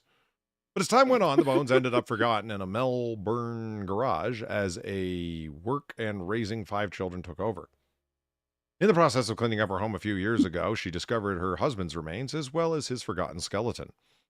I started organizing and getting rid of a few things, and I came across a box which I had chopped up and put my husband's remains in. I had completely forgotten about it, she said. Here she Well, is after smiling raising- next to the box. You know, this I kept him here. After raising 5 children, she thought she'd try something a little bigger, you know? Necromancy joke. Let's go. She decided she wanted to give Sheila a new home. Oh god, they named it? Under the floorboards. Right. With all of the others. Her daughter tried contacting university about the bones, but communication fell through. Unsure about what to do, Mrs. Granot posted to her local community group on Facebook to try and find the right person for Sheila. Oh, wow. Jesus. Yeah, so that was a part of Barely Sociable's video, Yeah. right? The Facebook groups dedicated to the selling and purchasing of things you don't think would have a market, but totally do. A shocking amount of human leather is for sale. Yeah, oh god, yeah, the human leather was fucking like, what the fuck? What's wrong with people? Like, where's the interest Yeah. there? If you're not Buffalo Bill, Yeah, where's the branded interest? human leather. It wasn't just human leather, it was branded by a specific guy. Yeah. Top quality merch. Because this guy, Yeah. you know, I've tanned it properly so it will Yes, maintain. rich Corinthian human leather. Mm-hmm. All the good leather know- comes from Corinth. Yeah, You know- I mean, it wasn't just the human leather though. That was just the thing that stuck with us. It was a lot of shit. Like people asking about oh god, buying fetuses. Oh God, I forgot about that. Oh, Yeah, the how could woman you? selling her Little fallopian pocket tubes and fetus. ovaries after a hysterectomy. What? Lady. Yeah, that Oh, was also that God. was on there. Just skulls in general, which is like okay, that's the least shocking thing, but at the same time, considering the whole video started off with the grave robbing for dummies. Right. Or grave robbing for morons video, Yeah. which no one knows if that's a legit thing or not, if that was a joke. But some of the tips in it are absolutely not jokes, they're legit. And speaking of tips, there was a whole penis for sale. Yes, there was. Like just everything you could possibly imagine that people would be selling of the human body. Yeah, Facebook groups, man. Holy shit. The weird question was there actually any human vellum available? Vellum. Vellum. Paper made of skin. Mhm. Writing, Ah, whatever you would want to call it. I Writing don't- medium. I don't actually know. It's just I mean, I've been meaning to. I've been Everything meaning to write. else, Hmm? everything else is on there, so probably. There Been was meaning to write my memoirs for a few thousand years now. You know. I, there was a what about the prices? They were high, Cougar Knife, very high. Oh, fucking yes. There's particularly one thing caught my eye, and I started entrepreneurializing while we were watching this video. There was a book about human skin diseases and human like maladies and conditions of the human epidermis, Yeah. right? And it was supposedly wrapped in human skin, in human leather. And Yeah. I started thinking, I can go buy an old edition of human skin diseases and wrap it in lamb leather, and these fucktards will never know the difference. That book sold for $6,000. Holy shit! Wait, did you actually do that? No. The book that was on the video Oh, God. Sorry. No, I was thinking, like, did you actually go out and do that? Because you started entrepreneur life, you know? Did you do that Holy shit? Like, I mean, easy money, right? yeah. And if the cops catch on, it's like, well, it's not real. Mm-hmm. They're just idiots. Yeah. It's like, well, what about this freak of nature's stamp of quality on the side? I faked it. What the fuck? Yeah, I fucking faked it. Why would I sell human leather? Where the fuck do you even get human leather? Well, the answer is I don't know, but I'll tell you where I got the lamb leather from. The lambery. Yeah, right? It's where they sell the fucking the Easter lambs at. I just went there and go, you got any extra skin? Well, sure we do. We're a lambery. Yeah, gloves made of hands. Yeah, I think that was one of the things on there. I think that actually was on there. Yeah, that is a weird thought. I remember seeing that it's like you're putting on human skin gloves, but don't you already have those kind of by default? Yeah, you would think so, but I guess not. I guess you gotta have like 2 layers of human skin for full-on protection. Like what the fuck? Oh, Polly, movie plot line. There's been a a bank heist, right? And there's been fingerprints left at the scene, but the robbers had the presence of mind to wear human skin gloves, so the fingerprints left are not their own. Well, if there'd be fingerprints at all, it's like, kind of clever. oddly, there's butt prints all over this bank vault. Like, wait, what? They pressed their, they gave the vault door a pressed ham? No, they were wearing human butt leather gloves. Oh, Our only suspect's been dead for 225 years. yeah. That was also an interesting part of the. So he spends Barely Social spends the first half of the video talking about just the human remains trade in general. Excuse me. Right. Fucking allergies killing me. He all of the frauds that were going on. Oh, here's this ancient mummified Egyptian queen, blah blah blah blah blah, and there was a big international celebratory publication of articles and all this interest, and different jurisdictions are demanding the return of the corpse because, you know, it belongs to us because we can charge tourists money to come see it, you know, classic Arab shit. And just saying. I've just got a vivid mental image of, like, you know, Abdel going, "Authority is not given to you to deny the return of the king." Turns out it was a fraud. It was just some poor Indian woman that died in like 1968. The body was only like 20 years old. Jesus. I mean, don't get me wrong, that is not an example of Barely Sociable's usual content, but, you know, as usual, he did a really great job with the video. Yeah, no, it was interesting and, like, really, obviously well looked into. Yeah. But yeah, it was just some of the fucking shit in it was just absolutely wild. Of just, this is happening on Facebook. So when this lady is, like, reaching out on Facebook, trying to sell these bones, or, like, trying to give them a good home, as she put them, those are probably the groups she's going to. Yep. And when the story about the guy who did the it's unclear. Okay, claims that he does it's when you're doing leather prep for animal skin, it's tanning and what's the other process? I keep forgetting. Hiding? What is it? Is it hiding or something like that? I'm not really. Yeah, I mean, there's two. I keep wanting to say curing, but that's not it. You have to tan a hide and then something else, and then it will be durable. Otherwise, it'll begin to degrade immediately. And I forget what anyway, the processing that they put it through, the tanning process in general. He was the one doing it, and he was the one who provided bones with the cartilage still intact so it wouldn't degrade, and the tanning of human leather and so on. And you got to look at this guy, and he's got like this Two-Face Batman villain thing going on where half his face is tatted up and all these spikes embedded underneath his skin along his bald skull. And it alleged, but wait a minute, he caught a whole bunch of charges and pled guilty to half of them. Like, whoa, for real? So that wasn't an aimless accusation at all, was it, Two-Face? No. You really were tanning people, so to speak.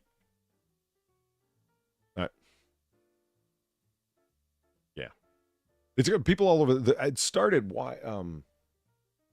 Barely Sociable looking into who the hell that guy was, because when he was on those Facebook sites and signed up and Facebook groups rather, and became a member of some of those chat groups, the same person's name was coming up again and again, that it was authentic, you know, Two-Face Weirdo certified. And he's like, who's this Two-Face Weirdo guy?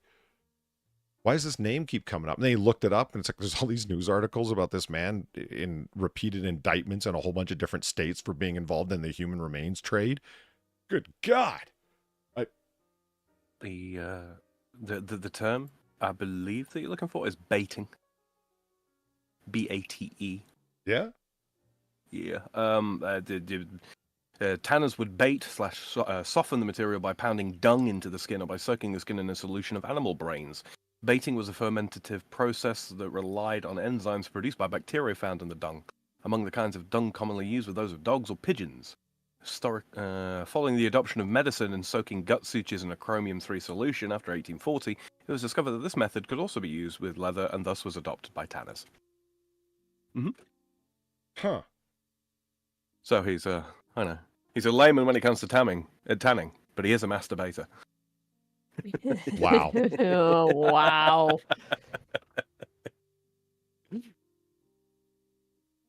All right. Fuck, let's change the subject. Holy shit. Onto a derailed train? Yeah. He Sure. can get through 4 skins a day. Automated Rio Tinto iron Oh, ore shit, train yeah. derails in Western Australia. Iron ore. It looks like the whole thing's made of rust. It's just been sitting there for so long. Like, it doesn't take long. Yeah, like it derailed when? 1890?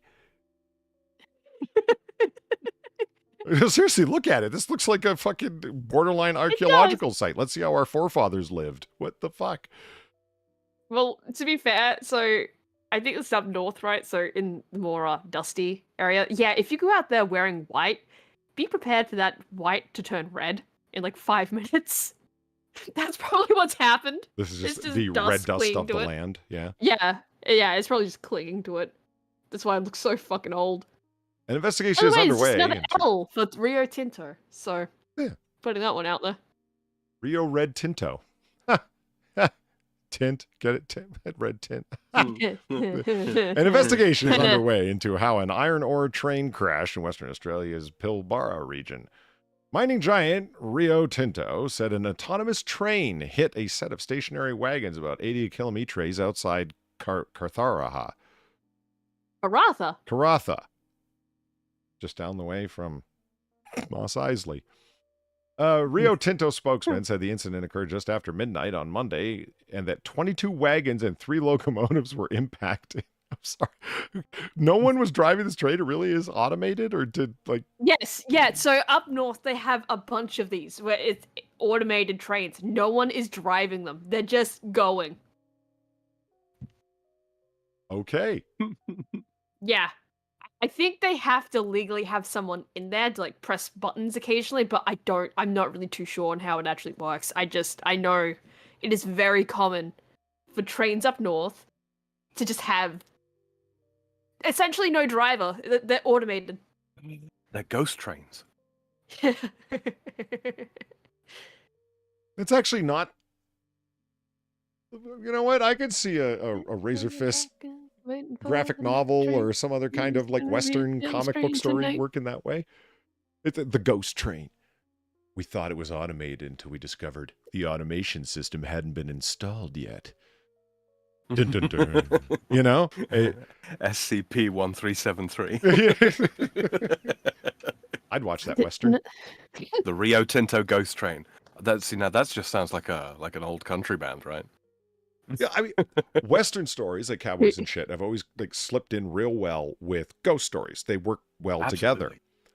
That could be the path to resurgence for Australia's Western history, for its frontier stories, ghost stories, like the ghost ore train.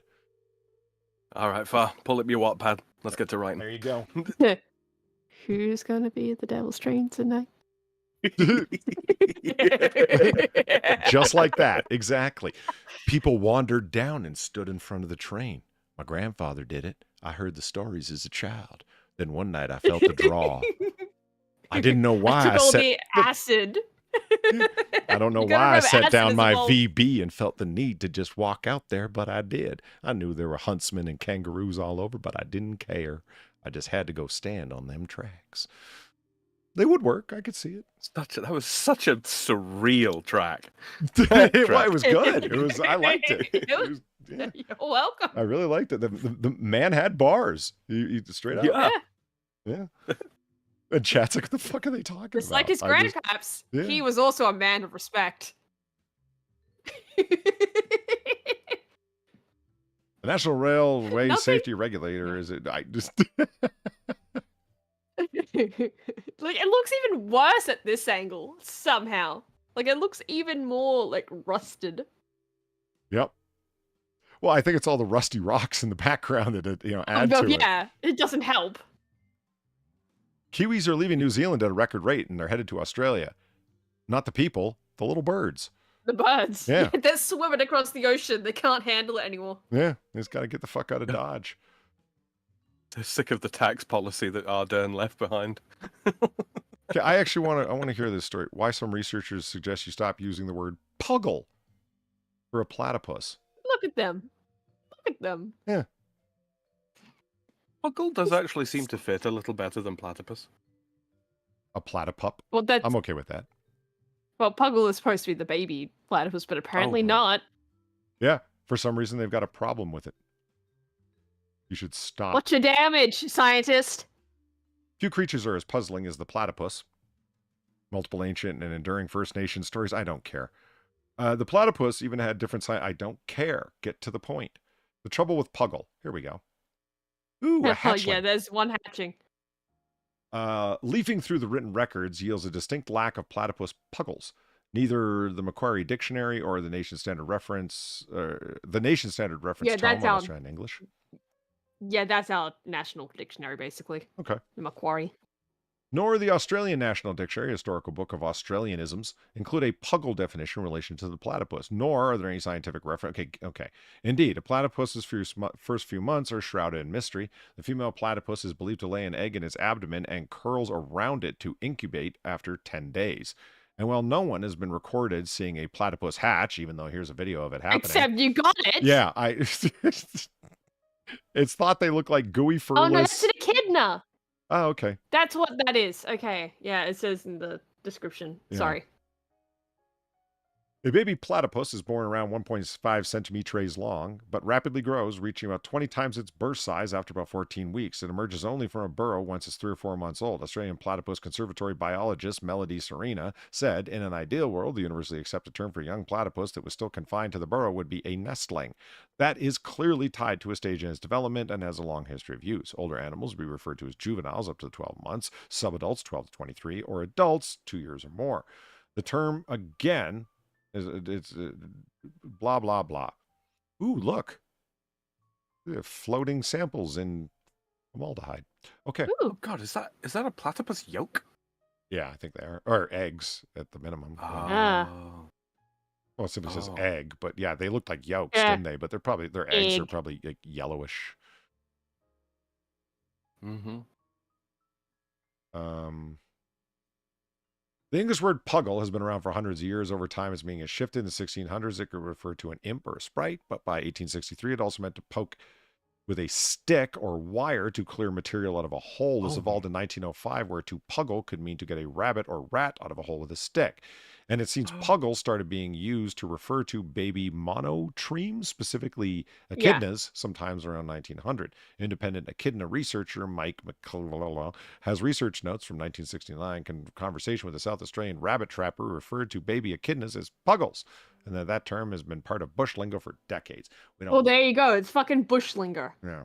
So shut the fuck up. It's fine. So there's your big fucking problem. Who cares? Like it's what? It's because the yeehaw yokels use puggle. That's Yeah. your problem. No, but I mean, seriously, that's kind of pathetic. it kind of tracks though if you think about it. You know, a puggle to get something out of a hole or what have you. Oh, absolutely. You know, what do they do when they hatch? Well, they climb out of a hole. They puggle themselves. They are puggled. Oh, look, the best Yeah, thing in they the whole article. unpuggle themselves. A beagle. Beagle. No, the baby platypus at the start. That was. Come on. Beagle. Yeah, No, they're pretty that's adorable. adorable. Yeah, they are. What if we put a baby platypus on a beagle? Magical. Sorry, I'm picturing it. Anyway. Puppy. Oops. Oop. Another New South Wales state of origin. Okay. It's insistent. you must Photoshop the platypus and Right? the puggle and the puppy together. Like, what the fuck? Oh, yeah. Here, look. I'll show you a door. Oh, no. That's a mantle clock. You guys don't care. That's not adorable. Mantle that's just clocks? clock. Excuse me? Mantle clocks are awesome. It's just a clock. No, Is it adorable? Well, it might not be adorable, but it's pretty Would you awesome. call Look at it it. Look at this adorable? thing. It's fucking awesome. Okay, I was gonna put that on the. Would you call that adorable? I don't think so. Slick. It looks like a bicorn hat. Far. What's not to love? Right. It's no puggle. But Wow.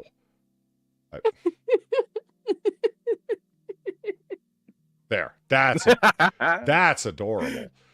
That is adorable. I mean, come on. That's No delightful. puggle. It's no puggle. No, but he's holding a double. Nice. Oh, I was actually looking at different mantle clocks, and I got kind of fascinated with the different options that were available. I wanted to go with this size and shape, this size and shape of one, as it's classic, and I wanted one with a large face to put over there so people could actually see the time. But then I ended up yeah, this is great. What a fucking wonderful stream we're having tonight. Whoa, what's over here? I mean, do I still yes, I put my face in my hands. Clock puns. So far, you'll get a kick out of some of these. Okay. Ooh. Oh, that's a fancy one. Yeah, I did not realize how Greco-Roman a lot of mantle clocks got. They've all got pillars and Yeah, whatnot. why do they have pillars? I don't know, but apparently it was a thing. This is a vintage Victorian mantle clock that's sold for, get this, $225. This thing went for. Wow. No shit. Yeah. What kind of... Hold on, what kind of capital's on those pillars? Capital. The top bit. I don't Think know. capital punishment. Is it Corinthian? Yeah, I'll send. Why has that clock got columns? Right, that's what we're saying. But, I happen to like the Greco-Roman look of pillars and whatnot, because, Rome, am I right? I don't think it has a place with clocks, though. That's weird. I think you're wrong. I mean, look. No, I think I'm right. No. I think Kefki and I were looking at this one, and it's like, I think this is one that a guy's in the middle of refurbishing and painting pretty gaudily. That's why there's a can of Raid just sitting in the background. I think this is his workbench. You think he's pulling a No. Mr. Caddington on this clock? Possibly. Yeah. You know what? One thing, I can't remember the name for it, right? But if you look at the number 4 on that clock, you notice how it's 4 strikes. Yeah, As they don't do opposed the to, 1V. Yeah. Uh-huh. A clockmaker's There's a name 4. for that. Mm-hmm. Yeah. There's a Is it just particular... called wrong? No, it's recognized. It's a recognized numerical system. Yeah. There's a name for it, but for the life of me, it escapes me. My pocket watch has 4 strokes instead of the 1V. IV, rather. So, I mean, this one... It's Ivy League propaganda. This one's pretty gaudy, but I like this one. This thing is... Well, it's better than the other one. At least you can't really tell it has pillars. Again, you don't like the pillars? I think they're cool. I don't like the pillars on the clocks. I think it's weird. Well, all right. Now this one I love because it's got Yeah, that's the clock. it's got a pendulum. It's a little mini pendulum, and it's meant for your mantle. It's a modern one too. I dig it. It's kind of looks classic. like a cowbell. What? I mean, I know what a cowbell is, but what are you talking about? It kind of looks like a cowbell. No, like it doesn't. little Cowbells are pendulum. not big circles. Yes, it does. No, they're not. Yes, it does. No, cowbells are shaped like cowbells. I don't know how else it is. They're 3-dimensional trapezoids. What are you talking about? They're not circles at all. It doesn't look round. It looks like a cowbell. Sam, does that look round to you? It's very definitely rounded, yes. Far's defeated. Wow, that was rough for you. How embarrassing. Rounded, but look not at that. round. Look at that. Round. There ain't no trapezoids there at No. all. I Yeah. think it's the light that gives it a sort of trapezoidal flair. Yeah. But See, it's very definitely round. I would like, because I mean, it's a little small fucker because it's meant for your mantle, and I dig that. I love the idea of a little mini pendulum in there. And notice it doesn't have the keyholes on it to crank and turn and tighten the springs that you have to do every day. And that's what those are on all of these clocks. Those holes are to put the... What? You know, sorry, I was just trying to thought. How do you know when it's time to wind the clock back up? with the sunrise, I would guess. Just do it every morning. I don't know. I don't know. So there's that one, and then see this one comes with the key. This one's solid iron. Ah, Holy shit. and that's just like pretend marbling, as such. Yeah. Or maybe it's real marble. I mean, do you hate the pillars on this one too? Oh, well, they're at the edge, so no. Oh. There's just They're no pleasing framing you, it. is there, Far? It looks more like a frame than a pillar. Yeah. This, of all of the pillar ones, I think this one's my favorite because it's iron. So it's like, all right, Sam, you pick up one side, I'll pick up the other, and this thing's only as big as a shoebox. Right. You know what I mean? It's we need a pallet and a caddy just to move the damn thing. Yeah. Have you reinforced that mantle? What? As the mantle falls down, I did. Like you don't put this on your polished wooden floor. It needs like a carpet underneath it before you do. Right? Jesus. Oh yeah, this was another vintage one. I got this from an auction site.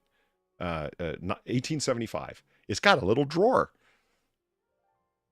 For all your clock storage needs. You keep your keys in there, or your little Colt 25 automatic, which wouldn't have existed in the Or your late beta 1800s. blocker. Right.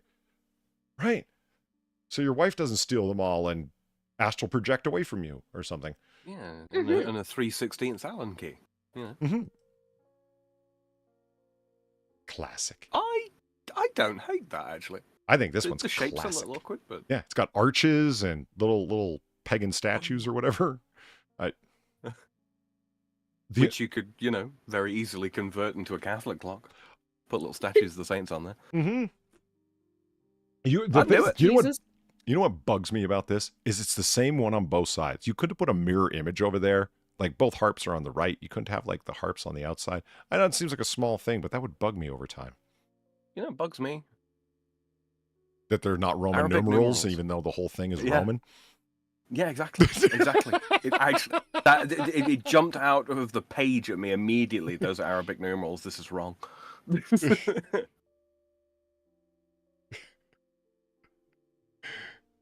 So yeah, Oh, that's these are the things I do at night when I'm bored and can't find anyone to talk to. It's like I start looking at mantle clocks. And clocks. You start looking at clocks. Yeah, so I really was just like scrolling through, looking at clocks and shit. I'm like, hey, that one's cool. I like that one too. I was trying to decide which clock to put in Noir Bar. Hey, I like this one. That one's very face forward or whatever the hell. Very minimalist. Mhm. And it's got pillars that We Far all hates. know. We all See know that? you love minimalism. Yeah. Well, this one's available in Australia. It's from exhibitcollections.au. Oh. See, it's almost Art Deco. Almost. Now that Isn't is everything crazy. almost Art Deco? Ooh, it's one of the chimers. Well, it goes bong diddy bong bong bong bong bong at a certain time, but probably not that Oh tune. god, I fucking hate those. Really? Oh fuck, they drive me crazy. No one clipped that. Someone's gonna turn that into a notification. Someone clip that. I want that as an alarm on my phone. Extra poignancy.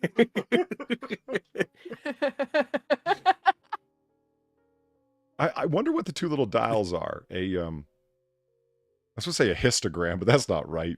There's a barometer, and then what's the other one? Histograms for color and whatnot.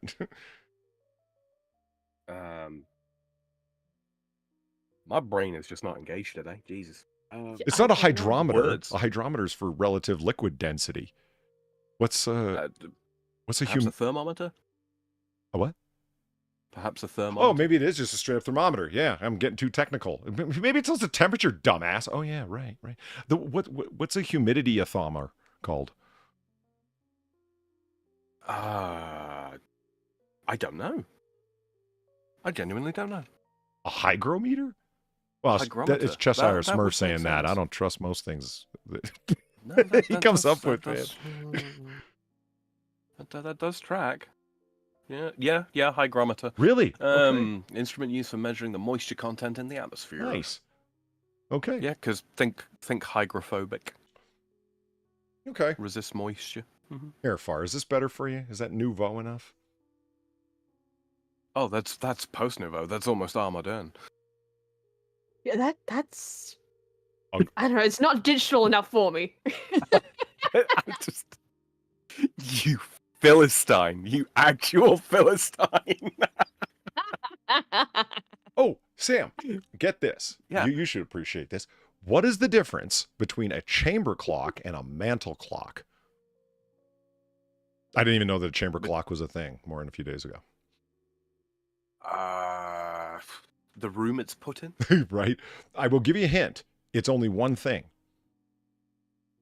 It's just one distinction between them. That when they changed this, mantle clocks were invented. Because up until then, they were all just chamber clocks. Chamber clock is freestanding? No, mantle clocks can be moved. Does it have a handle? Far nailed it. They have handles. Really? A chamber clock has a handle. I was fucking around. I didn't. No, you nailed it. Fair though. enough. Yeah. Fair enough. A So what's the difference between a chamber clock and a carriage clock then? Are all carriage clocks chamber clocks, but not vice versa? I'm hearing of this. What is a carriage clock? I don't even know. Pull you up a picture of one? It might just be a style of clock. I don't know. Cannibalistic wizard. What it's chambered in? 9mm, 10mm, 45.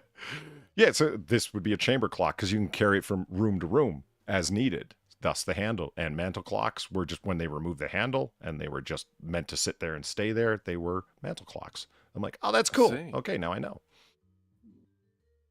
There you go. There's a very basic example of a carriage clock, and there's a slightly fancier one in the end. Boom. Okay, which is which? These are all carriage clocks. They look like, wow, that is ugly, Sam. That last one. Yeah. Yeah. Well, no, not the last one. This one. That is Yeah. so, wow. Whoa. Mine ice. What is this? What is going on? Yeah. Meinen Augen. Meinen Augen. I mean, what do you even call this? Like what is A carriage A clock. carriage clock. No, I mean the style of insanity that's been painted on it. Bad. It's called Um, bad, Polly. It was designed by Ludovico Gaudi. Right. Like I'm curious what the little slider at the top does. Does it make like all these pictures change? Do the faces of the believe it moon releases- or the earth over here change? I believe it releases the face of the clock so you can wind it. Oh, that's lame. Mm. I thought these were all adjustimatators. No, I think it's just images. Lame. You don't think that this thing with the curved window changes throughout the day from nighttime to daytime? Shouldn't it? Shouldn't it just? I mean, that'd be cool. It looks like a seashore image, and like as it rotates around, it gets darker. That'd be cool. Yeah, the little sun travels across the sky and then takes over to nighttime, like a Minecraft clock does. Yeah. Yeah. It looks Like I said. expensive as fuck. It kind of looks like Probably is. the tacky ass arc in Indiana Jones and Raiders of the Lost Ark. Sans the clock, of course. Yeah, you pull that little slidey thing at the top. The face of the clock pops open so you can wind it and it just melts a Nazi's face off. Nice. I'm okay with anything that'll melt a Nazi's face. That's a good Mhm. thing. Because you could use it on commies too. Yeah. They'll not see it coming. Or anything else for that matter. Cause see, Thomas ain't here for the easy pun. Mm-hmm. Or what do you think of that one, Far? Well, there's no pillars, so it's automatically good. I don't like it, personally. I don't like it at all. I don't like these hanging droopies, and I don't like this center mess. That's what they're actually almost looks called, like a right? little- All the the center mess and the hanging droopies. I believe those are the German words, yes. Mhm. And hang and droopy. I can't say I'm a fan. It seems very confused in terms of style. This is like MC Escher clock. It looks like it's melting or falling apart somehow. Hmm. Yeah, it's fine. Time runs forever on. Looks like a gesture. A jester. I mean, it does look like a gesture. Mm-hmm. I mean, you'd break them things off, too. Time makes a fool of everyone, Polly. There you go. Mhm. Look at that. Classic. Almost looks like the clock head, as it were, rises out of the base. Yeah, you click it and it comes up and then you can push it back down. Yeah. Uh-huh. Remember that stupid TV that came out of the lawn? Yep. Yeah. And then unfolded. Oh, right, it did, didn't it?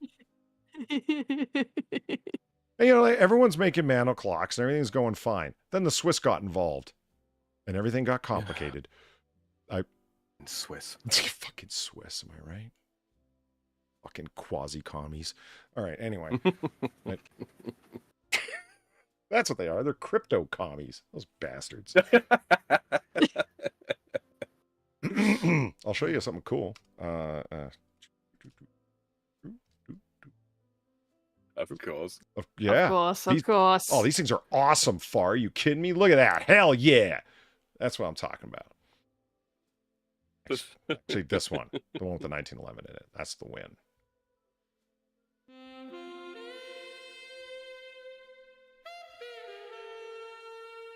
Boom. Dr. Malcolm McDowell, thank you for the $3. They say time is the fire in which we burn. Right now, Captain, my time is running out. That's the Elorian. Dr. Soren, who didn't kill Kirk. Kirk died when he fell. Down some stairs. No, it was a walkway, but yeah, that's just... That was actually a great scene.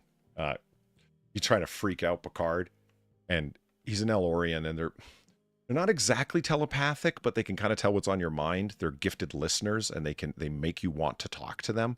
And so they have a sense of what's on your mind. They don't really describe it. They're supposed to be quite mysterious, right? And Right. Captain Picard's family, his brother and his wife and their nephew burned to death in a house fire on Earth, and he had just found out. And Oof. yeah, and it's supposed to be triple tragic because Picard's this big family man. Family history matters. Picard has no children. And so it's like, but I don't have that responsibility because my brother had a son, but not anymore. So it's doubly tragic, That is this death. That credit where credit is due. That is a very French attitude. Which didn't have- one? Carry on the family, or thank God my brother took care of it? Well, the whole you know Yes. I don't have that responsibility to carry on the family line. My brother took care of that. It's a very French attitude. Classic. Huh. No, yeah, credit where it's due. They I don't know whether that was just a lucky strike on their part or they did some reading on it, but well played. Well played. It was, and it worked well because it's Patrick Stewart. So when he confesses, reveals to Counselor Deanna Troi what happened, it's heartbreaking when he starts talking about it because he's reserved, stoic captain, and they burned to death in this house fire, and he starts crying. And like I said, it's Patrick Stewart, so actor extraordinary. Man can sell it. Yeah, the emotion comes out, and it's just like, wow. And this Malcolm McDowell, who's also an incredibly gifted actor, is needing to get the captain's attention. And so he walks up to him and he says, they say time is the fire in which we burn. Right now, Captain, my time is running out. Like, meaning I need your help now. And it's like, you see what I mean? He's kind of telepathic. He's able to use that information. And Picard just looks at him like, what did you say? Like, what the fuck? Time is the fire in which we burn. Wow. Kind of an empath rather than an empath. Yeah. Yeah. Guinan is supposed to, he's evil, if you know what I mean. He's not evil. He's absolutely ruthless in the pursuit of his goal, which is to make it back to this realm where time has no effect. It's timeless, so you will live forever. Huh. And I don't know. People say that's why Star Trek Generations sucks, that it's a terrible movie. I really don't agree with people on that at all. I don't think it's nearly as terrible as people say it is. Not at all. There's far worse Star Trek movies than that. I think it's yeah, it's got its flaws and its weak points, but no, it's not a throwaway film by any stretch of the imagination, in my opinion. No, I don't know what you mean, Polly. What, Sam? What the fuck? The hell's your problem? Does your perhaps the willingness to defend, I suppose, extend to the well, how would you even describe them? It's not really a reboot. Requel, I suppose. The newer Star Trek movies, whether it was Into Darkness, is that one of them? Yeah, that was the title of one of them. Yeah, it was. That was the best of them. As often happens, there's 3 of them, right? The J.J. Abrams verse ones, as that gets called the J.J. Abrams verse, or the Kelvin timeline, either one, because the Kelvin ship, the ship named the USS Kelvin getting destroyed is what set that timeline in motion, so they call it the Kelvin timeline. Mm-hmm. I'm not a super fan. I'm not. But no, I don't have a lot of criticism. It's Star Trek reimagined as an action film, and more important than anything, it's... Look, we don't want to fuck with the lore, but we want to play with these characters. So what are we going to do? They're in a different timeline. Oh, okay. Yeah. Earth 667. Yeah. What do you got for me? What story do you want to tell? A very action-oriented story. Okay. Mm-hmm. I loved Chris Pine as a young Captain Kirk. I think he did work. Yeah. Honestly. Not as a young Kirk, yes. Not as a young Shatner. If you can make that distinction, yeah, I liked it a lot. Yes. And I can. Yeah, very much so. I didn't. Well, it's I didn't like the character that they got to play Spock, or the actor rather, they got to play Spock, but a lot of people, Zachary Quinto, a lot of people loved it. I was the other way around. It's like, no, I don't like Spock, and I do like Chris Pine as Kirk. So, whatever. Mm-hmm. It's they're fun action movies. No, they're not classic Trek in that they're not cerebral and detailed stories and science fiction and so on. No, they're more action movies, but they're not attempting to usurp or own anything. What's the problem? They're just differently geared. The movies of their time, right? And a lot of credit is due. It's old school TOS Star Trek, and you made them best-selling movies. Okay, well done. Mm-hmm. There's nothing wrong with that. Trek needed some invigoration, and J.J. Abrams figured out how to do it. But then here's the same guy that goes over to Star Wars, and it's like, okay, I can do that magic again with Force Awakens. It's like, yeah, but you just told Star Wars over again, and you told it in the same universe and with the same characters and so on. You didn't do anything different, and you fucked with canon in a big way. So no, you didn't do the same thing. You did everything wrong that you did right on Star Trek. Leave canon alone, or you're going to piss people off. If you want to play with canon, okay, but that means you're going to actually have to know what you're doing. And it's like, well, I don't want to watch all the old episodes and find out what happened. Okay, then don't do that then. That's fine. But leave it alone, though. It's that same issue that we see nowadays. Although nowadays, of course, it's extremified to such a ridiculous degree. It's the problem is if you're going to play with lore, you have to know the lore. Right. That's all I ask. You really do. Yeah, and that's a bear, because when there's a hell of a lot of lore, you're jumping into the deep end. And there certainly is a lot of lore with Star Trek, and it can be very well done or very badly done. And watch Star Trek Discovery and watch it badly done. Yeah. So it's kind of like my willingness to defend it. It's like, they're fine. I don't have any criticisms. No big defenses either. Just sort of, they were fine. They were good. I'm glad they were successful because it got people interested in Star Trek. Discovery, I'll criticize the shit out of it because they tried playing with lore. Everything was about wokeism and making the female captain a ultra Mary Sue character to the point of obnoxious transparency. So no fun. Where's the fun in that? Mm-hmm. Again, not knowing the lore. Yeah. I mean, imagine you went and watched, Anya's suddenly black. I mean, she was adopted, wasn't she? Yeah. Well, someone early on, they did do a recolor of her.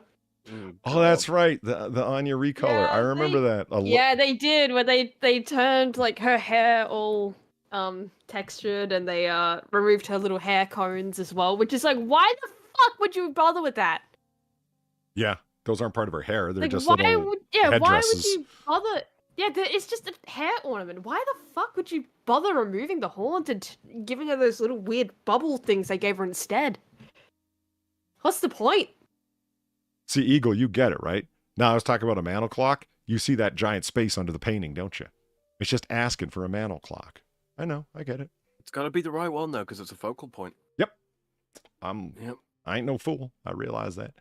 But it's going to be some work. And one of the reasons that those clocks are often so cheap, sometimes because it's just like a total bonus, and it was like at an auction site in Australia. So therefore it was only Aussies, limited bidding.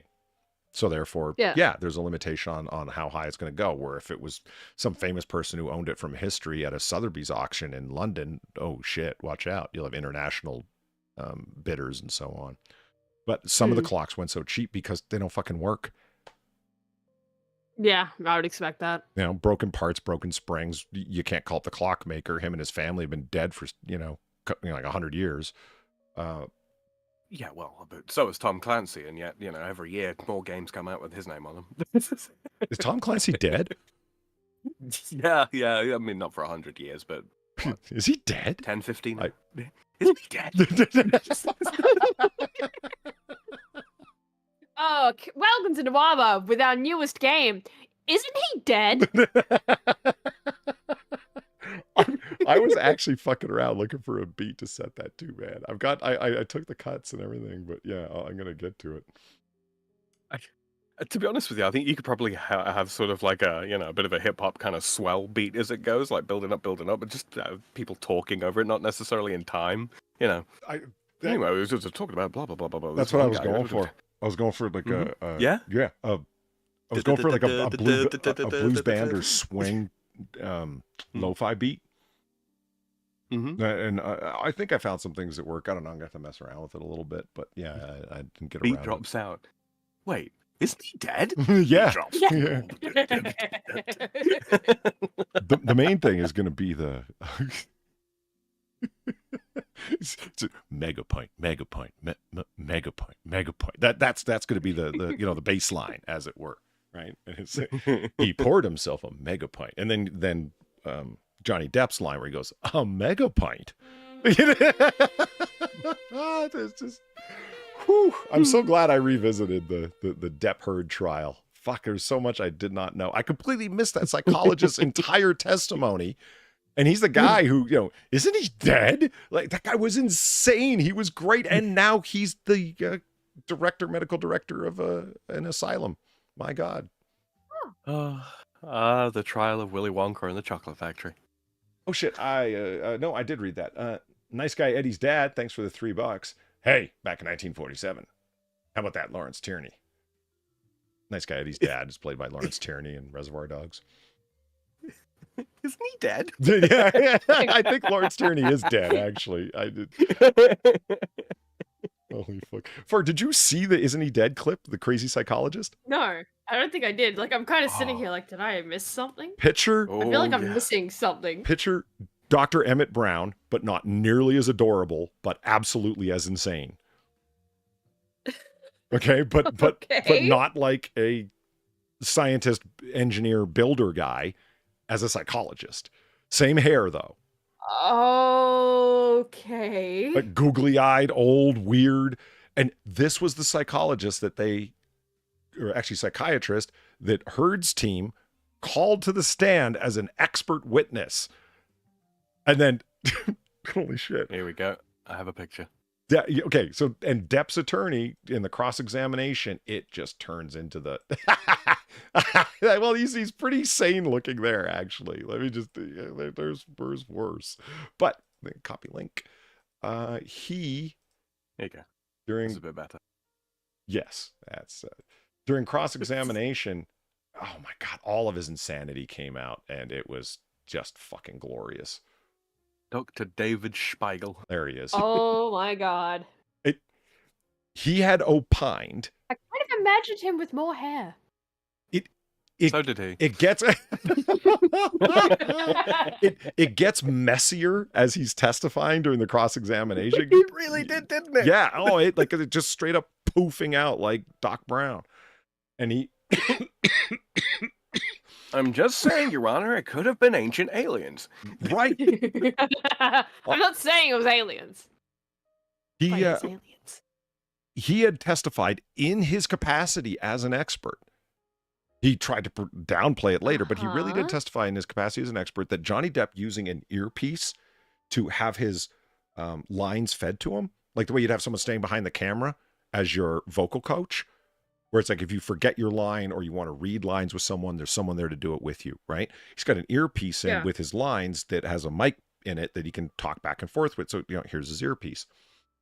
This is obviously a sign, or is a definite sign of mental degradation on Johnny Depp's part, that he's non-compos mentis, because he needs an earpiece to remember his lines. He wouldn't be able to otherwise. Mm-hmm. And or it's just actors using the tools available so they can do a better job. That's a great way to describe it. It's just actors using tools. Yeah, nothing more. I mean, there's nothing to see there, but this guy would just... It's not as if it's like, what's the other guy that's known to do that actually does have cognitive issues? Michael J. Fox? No, Bruce Willis? Was it? Oh, Bruce Willis. Yeah. Oh, right. Yeah. Yeah. Like, it's not like it's a Bruce Willis situation, right? Where it's incredibly fucking obvious the guy is not, he's not exactly all there. Yeah, Polly. Yeah. The two of us just sat here, cognitive decline, earpiece for his lines, and neither of us made a Biden joke. I'm proud of us. Oh, yeah. It's right. Yeah, no one went there. We were better than that. Awesome, Sam. We were. Yeah, we were. Right. We don't do politics here. Nailed Damn right. He's asking us, do you know about, and what you would expect, somebody grilling this guy with such a contentious and really baseless statement to make? Like, you're calling the guy in cognitive decline? What's your evidence for that? You've never interviewed him, have you? And he's like, no, I hadn't. So what were you basing this upon? That I had read in an article that he couldn't remember what the article was, who the author was, or what format it was written in, magazine, book, medical journal. He couldn't remember it all. He goes, I just read somewhere at some point that someone had written that he uses an earpiece. Dude. Well, yeah, right. Well, and you're making evaluations on someone's cognitive state in this way? That's son of a bitch, man. I couldn't remember where it was, when it happened, who wrote it, or anything like that. Well, thank you for your testimony, Dr. Carroll. I mean, Spiegel. Right. Wait a minute. And you're saying this shows that he has memory problems? Really, doctor?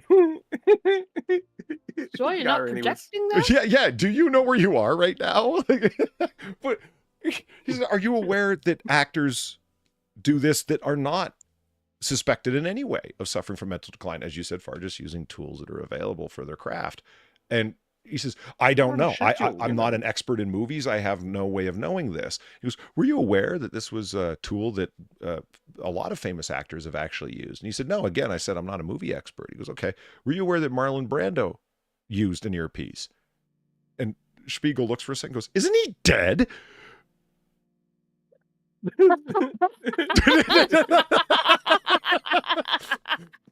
Depp went full Picard facepalm, shaking his head like, I cannot fucking believe I'm listening to this. Depp's attorneys on both sides, their faces are gold. Like, it's like we're paying this guy to make our side look good. And he was actually called by them. You know what I mean? It's holy shit. Depp face palming is so good. I mean, Sam, how many times I play that clip over again? It was so worth it. Is he dead? It got progressively funnier. Really did. So the thing was, just like, if I'd have been Depp's lawyer, I would have had to stood up at that point and just looked at the judge and gone, if it please the court. Duh. Yes, he is in fact dead, but what going on? Yeah, Just a simple yes or no will do, doctor.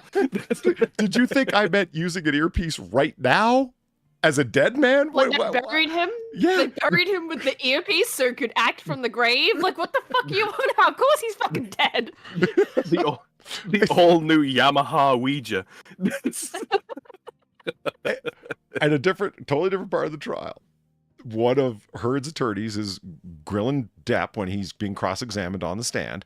And he said, isn't it true that at one party, and I am quoting from a witness here, that Mr. Depp poured himself a mega pint of wine? Oh.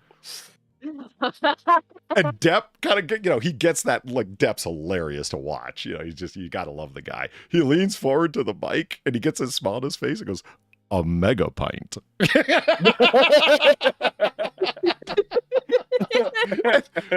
that's when the joke came to mind when Valine, Sam, and I were watching these clips, and I just like burst out loud with, it's like, a mega pint. And I said, isn't he dead?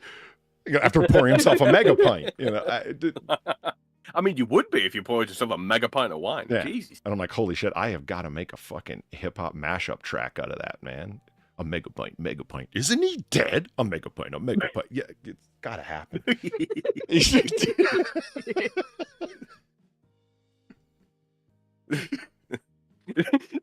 Intersperse it with a clip of Depp as Jack Sparrow. Just be like, you're not making any sense at all.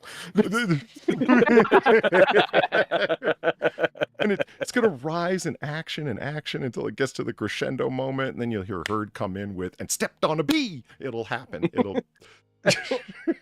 My dog stepped on a bee. Her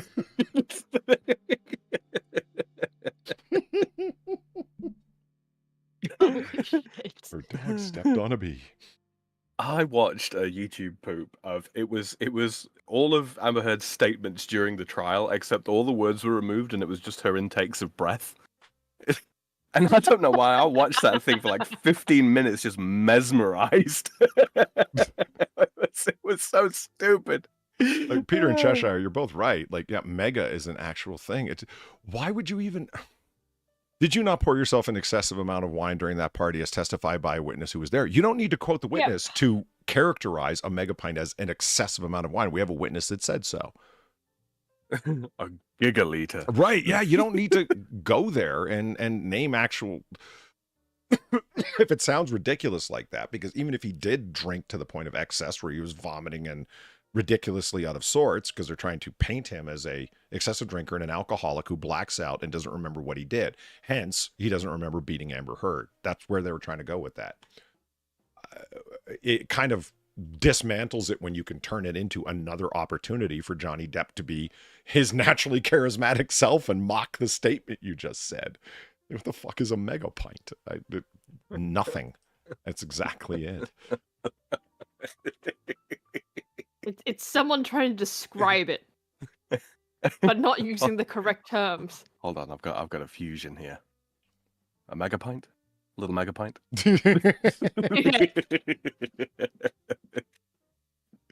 Oh, man.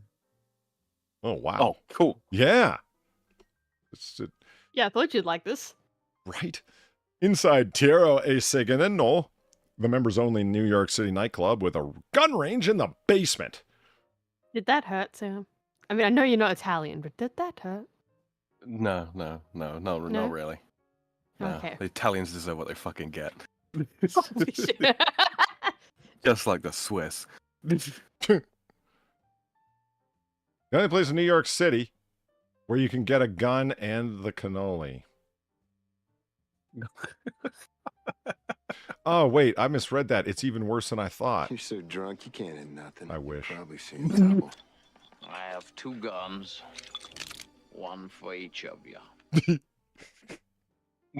Topical. Sam, thank you for the 450. I got 2 mega pints, 1 for each of you. Nice. Thank you very much, Sam. It's actually worse than that. It's a Godfather reference. The only place in New York City where you can take the gun and the cannoli. Where after they shoot the stool pigeon in the back of the head, Clemenza tells Rocco, leave the gun. Take the cannoli, though. Yeah. Fucking New York Post, man. Secreted away behind the brick facades of 3 brownstones in Greenwich Village is the oldest Italian heritage club in the country, Terro e Signo, a storied members-only venue that has lavished cultural luminaries and political bigwigs with fine cuisine between rounds in the basement shooting range. It was quite the Illustrious sentence. This is really a homage to our heritage. Homage, Sam. Thank you, Smith, for the $3. Sam just made Megapint acceptable. Now do it as Cattington. A Megapint? The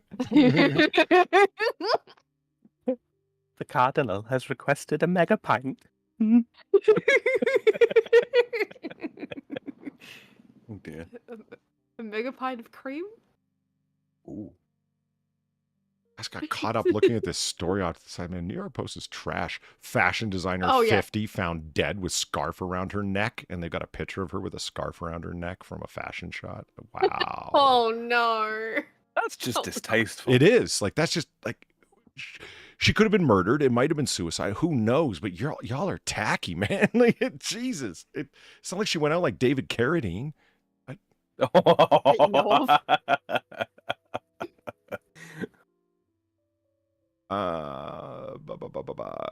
was founded in 1888. Cool. As the Sportsman's Club and members indulged in their hunting hobby at a private preserve in Staten Island, but the club, referred to simply as Tiro by those who know, turned over the preserve during World War I and relocated to its Curtin McDougal Street outpost in the 1920s. Okay, that's really old to us Americans, Sam. Okay, so it's cool. Oh, I sent you something older. Gradually, as its members assimilated into American society, it became more of a family and social and business club, but we have that throwback in our roots. Vicente said of the gun range, which he estimated that members use at least a few times a week. Especially that Polly fucker who's down there all the time, even though he's not Italian. Well... Well, he's just an adorable little Otto. What could he do to us Italians? Yeah. I mean, he comes in, he loads up with 5 or 6 espressos, and he's down in that range for a couple hours. It's crazy. Crazy Why is he Otto. always down That's a there? respect. Why is he always down there practicing? He's good.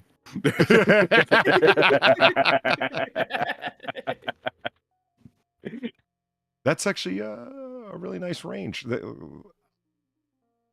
Okay, it looked like it was carpeted. No, I guess that is just a painted hard concrete floor. That would be really excessive, wouldn't it? It's painted as the flag, though. Yeah. It is. That's what caught my eye about it. It's like, wow, even the floor, but it looks like a really well-maintained range. Even fairly well-maintained ranges.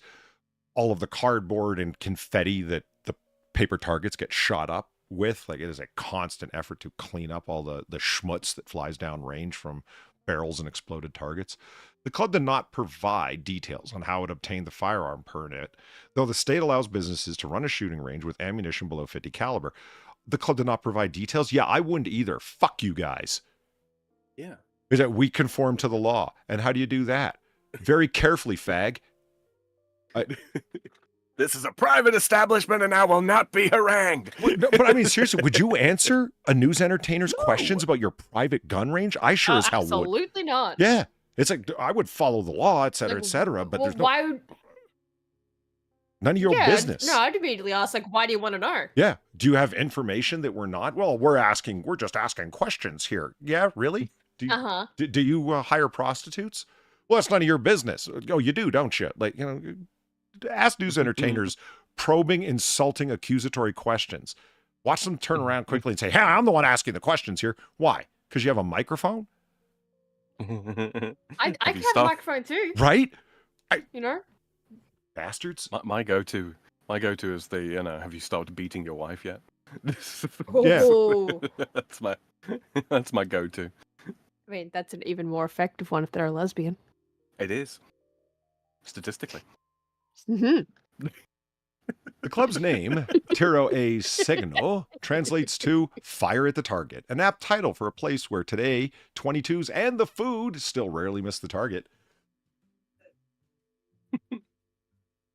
Oh. Wow, that is fancy. Yes, it better than a Russian Olive Garden, am I right? Much better than a Russian Olive Garden. There's nothing typical, club president Bob Aversano said to the Post during the dining room told the post of the dining room menu, which features classics as well as Italian riffs on dishes from other cultures. The club, however, was keen to stress that it has more than a dining room, putting on as many as 60 events a year to promote the Italian way. Okay, this place is just sounding cooler and cooler. I want an event there. Noir Bar convention, let's go. Right? But those looking to Meatballs join Look, we're us, Listen, not let's go. Italian, but we got a Frenchman that's close enough, right? but those looking to join the ranks of the auspicious late members like Mayor Fiorello LaGuardia, who was a brilliant mayor actually, and tenor Enrico Caruso don't actually need to claim any part of the boot in their heritage. Yeah, they could be from Sicily. But not Corsica. No. It's been spoiled by that Napoleon guy. Okay, wait. No. Your placemats aren't really these old school fucking Targets, are they? That's okay. They might be. That's pretty tacky. For a place that looks like I don't this, know. that's pretty tacky. I don't know. I think it's fine. I don't like it's small enough that it's not like a massive mat by the looks of it. Yeah. I don't think it's that bad. Like if it was massive, that would be another problem. Oh, wow. Here is a statement that is specific enough to get the point across, but so vague that they can't be held to particulars. The vetting process for membership, however, is far from casual. Quote, it's very important that we maintain the kind of social fabric that we need to be a harmonious club. So we spend quite a bit of time vetting the applicants. Wow. Oh. No fucking Democrats. Well, yeah, it's what do you, or no Republicans, or none of them people, whoever those people are, they don't like. Like, man, that sounded like. Do you have to prove like your Italian heritage by how many generations? No, is that where we're going here? That's what they meant Do by they you. still have a no Irish sign? Yeah, Uh, that's what they mean by you don't need to claim any part of okay. the boot. But it's like you don't actually need to claim it, but everyone here is Italian. But it's- you know, right.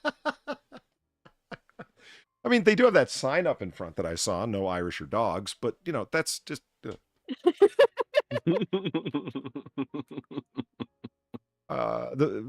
The Vicente declined to disclose the club's upfront membership cost and annual fee. Yeah, it's none of your fucking business. But offered that the total is comparable to that of other exclusive New York nightclubs like the Union, where membership reportedly runs around $5,000 a year. Oh, that okay. Yeah. Oh. It's a little If you up have to there, ask. but it's if you have to ask, can't afford it. Like, Yeah, exactly. $5,000 a year. That's like a expensive New York. Well, that's a moderate New York health club. $5,000 a year. That's not. Mm-hmm. Like, I'm not saying I would jump at the chance to pay that. But it's a social club. If you're there all the time and there's no riffraff in there and they got security at the front door to stop, you know, protesters coming in and saying, you know, things. Another potential, I'm going to stop before I get myself in trouble. Another potential obstacle for any would-be Tiro diner is the strict dress code, which demands a collared shirt and jacket for men, including New York Governor Hugh Carey, who was once left dismayed when the club hostess insisted he get properly knitted out before dinner. Hidden. Kitted out before dinner. So he showed up with what? No tie? Sneakers. Yeah, maybe he had a sweater on and he thought it was, this is cashmere. Coat and tie for gentlemen, sir. Mm-hmm. As well as there won't. I mean, a potential obstacle, if you don't have a coat and tie that you can show up with, like, come on. This place sounds a lot better than that ridiculous joint they keep talking about in Disney, Club 69 or whatever it is. I can't remember the name of it. Club 69. No, huh? it's two digits. I can't remember. It's like Club 34, Club 21, whatever the fuck it's called. Yeah, and their membership fees are insane, and it's super hyper exclusive. Well, Like, yeah, you it's know, Disney. well, yeah. It's Disney. Oh, you mean the gated community as well, right? Is that what you mean? No, it's a club that's at Disneyland, like actually Okay. on the grounds. 33 patio furniture's sake? Patio furniture, what? Oh, It's Patio saying Furniture 33. saying at Club 33. Yeah, okay, there she is. Yeah. Hi, Patty. Yeah. I think 33 is right. Yeah, it's Club 30. Yeah, it's 33. It's Club 33. I propose we call it Club 69, and it's nothing but an orgy mess going on in there. Oh God. Jackets aside, Turozer is not a stranger to political grandstanding. In 2002, club member and New York Stock Exchange Honso Richard Grosso hosted tense negotiations between then Attorney General Elliot Spitzer and securities regulators in the dining room. The peace talks supposedly got off to a rocky start when Spitzer suggested the club looked like something out of The Sopranos, though his office later denied that he made the comment. Yeah, I would too. Are you trying to get shot? It's just okay. You're in an Italian club, and geez, what's with all the fucking Dago wops in here? Like, what the hell's wrong with you, Spitzer? For fuck's sake! Can you believe all these Asian people at the sushi bar? It's not like Spitzer didn't get what was coming to him. If you don't like the guy, this is the man who fucking tried to clean up prostitution in New York and then himself got busted for fucking hiring an escort. Wow. Yeah. And hilariously, she was one of the Girls Gone Wild girls. Like, oh God. Oh, wow. Yeah. And that individual missed her shot because she could have went like OnlyFans like today and made a whole bunch of money overnight. But she didn't. No. Because OnlyFans wasn't a thing. Yeah, it was 02. And it's like, come on, who's going to pay? How are you going to get thousands and thousands of people to sign up for $12.95 a month just to see naked photos of someone that they just heard of yesterday for the first time? Wow. Welcome to the modern day. Right. You know what people will pay for feet pictures? What are you kidding me? Who's going to do that?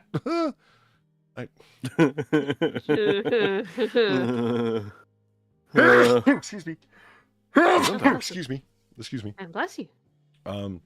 Every time I bring someone there, they always remember the uniqueness of it. New Jersey resident Bob Contapetet said, a member of nearly 20 years. Bob Italian. Yeah, Bob Italian. I was taken there by a broker on the New York Stock Exchange in the late 80s, and I always wanted to be a member. And then a friend invited me in 06 for dinner, and I explored membership, and I got in the next year. He said the club, when he described it as a very family-oriented destination. Family. Uh-huh. I'm sure that they are pretty fucking sick of the mafia jokes at that place. Oh, probably.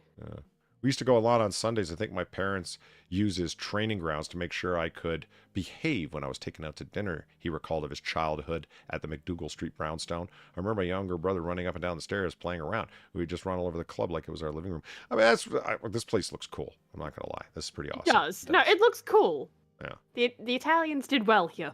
But, yeah, I don't look at this place and think, oh, yeah, family. Right? I don't think you bring your family here. Doesn't really look like a place for young kids. Just putting that out there. Yeah. I wonder if they vet their staff as much as it must be an interesting process. They would have to, right? There. Yeah. Sam, I thought you said you sent me something. This is much older. What? Oh, yeah. Hold on. It's a house, sort of. The house of a sort. Mm-hmm. Which one was it? Ah, yeah. Copy link. And there's actually an article associated with this. That one. And then the article.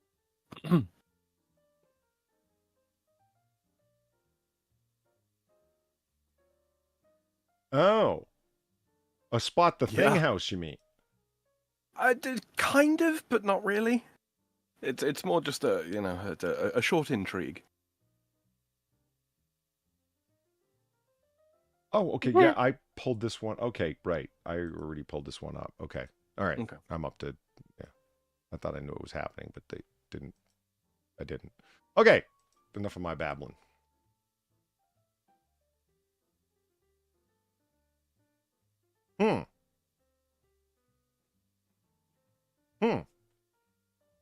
Oh, this meme. They didn't know I wasn't invited to this party. Yes. Yep, that's the one. Yeah, you just saw the meme. Yeah. Yeah. I had totally forgotten about this meme, but yeah, now I remember it. Yep. Hashtag no one cares. Hashtag crave the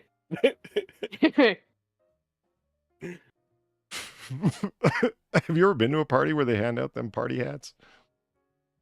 No. Not since I was a kid. Oh, never. Never. Yeah, me neither.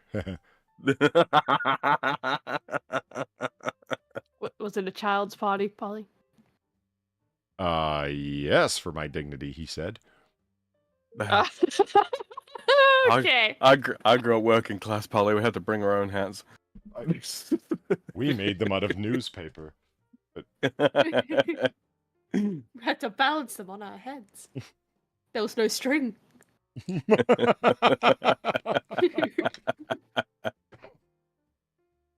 Okay. Excuse me. Okay. Who wants to explore a house? Sure. Oh, Let's absolutely. explore. Okay. Poor Frank. Another drink. Another one. Bartender, can I get a whiskey? A little whiskey. I'll have it ready for next week, guys. He's got a look on his face like, fuck, I didn't mean this little. It's just a saying.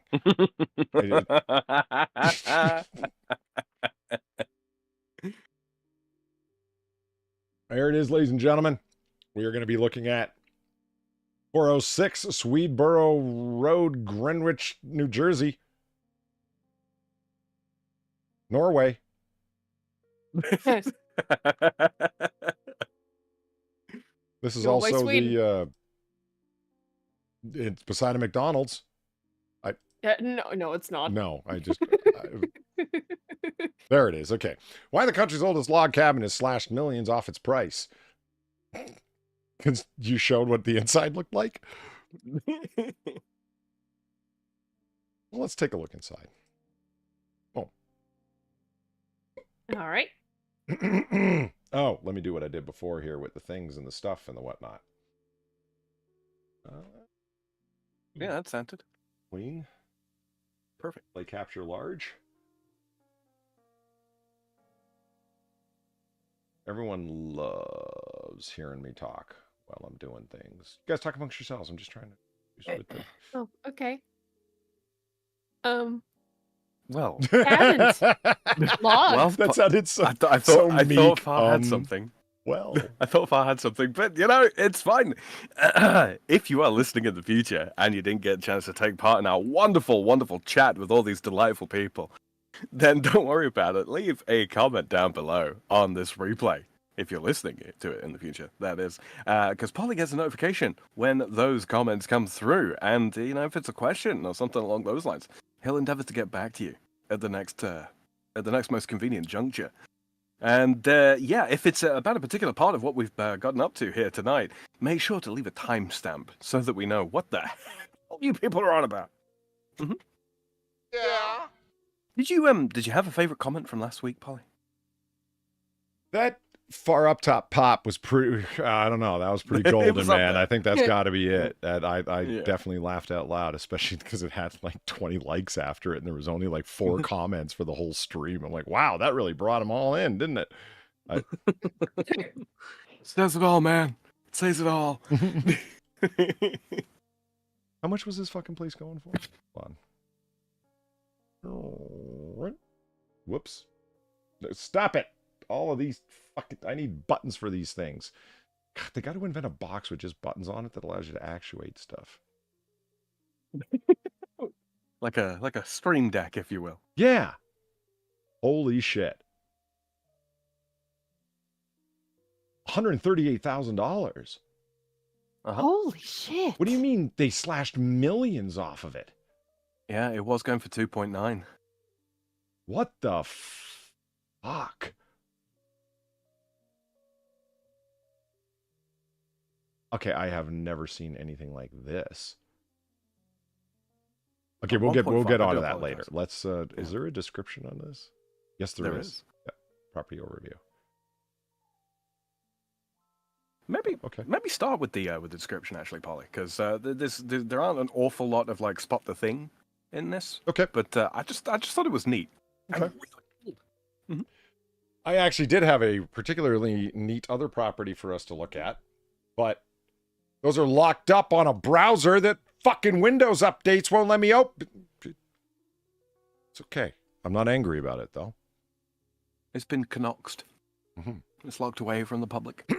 I'll fix it. Okay, how much land and how close is it to sea? That's a good point. It's 3 beds, 1 bath, 1.3 acre lot. 3 bed, 1 bath, 1.3 acre lot. It has been purchased and is number 406 Swedesboro Road, Swedland, Swedish Land, Greenwich, New Jersey. Yeah, you don't really think of Swedes in New Jersey, do you? No. No. Built in 1738. Okay, I want it. I'm kind of a nerd for that stuff. Well, for that price, you could probably get it. Right? 138 grand? It's within reach. Mm-hmm. All right, here we go. The oldest log cabin in the Western Hemisphere is still standing in its original position, exclamation mark. The North Hagel log home is available for sale and awaits its new owners to preserve and protect this amazing piece of history. Come on in if you like government regulations and telling them what you can and can't do in the home you just bought, because it's actually a part of history and you have to put up with a whole bunch of tourists as well for the low price of several $1 million. Oh, wait, $138,000, I mean. The log home was built circa 1638 on an Indian graveyard and is on the National Register of Historic Sites through the U.S. Department of the Interior.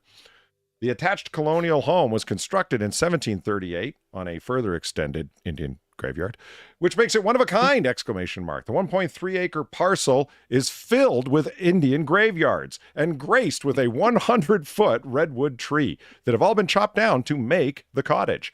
There are 4...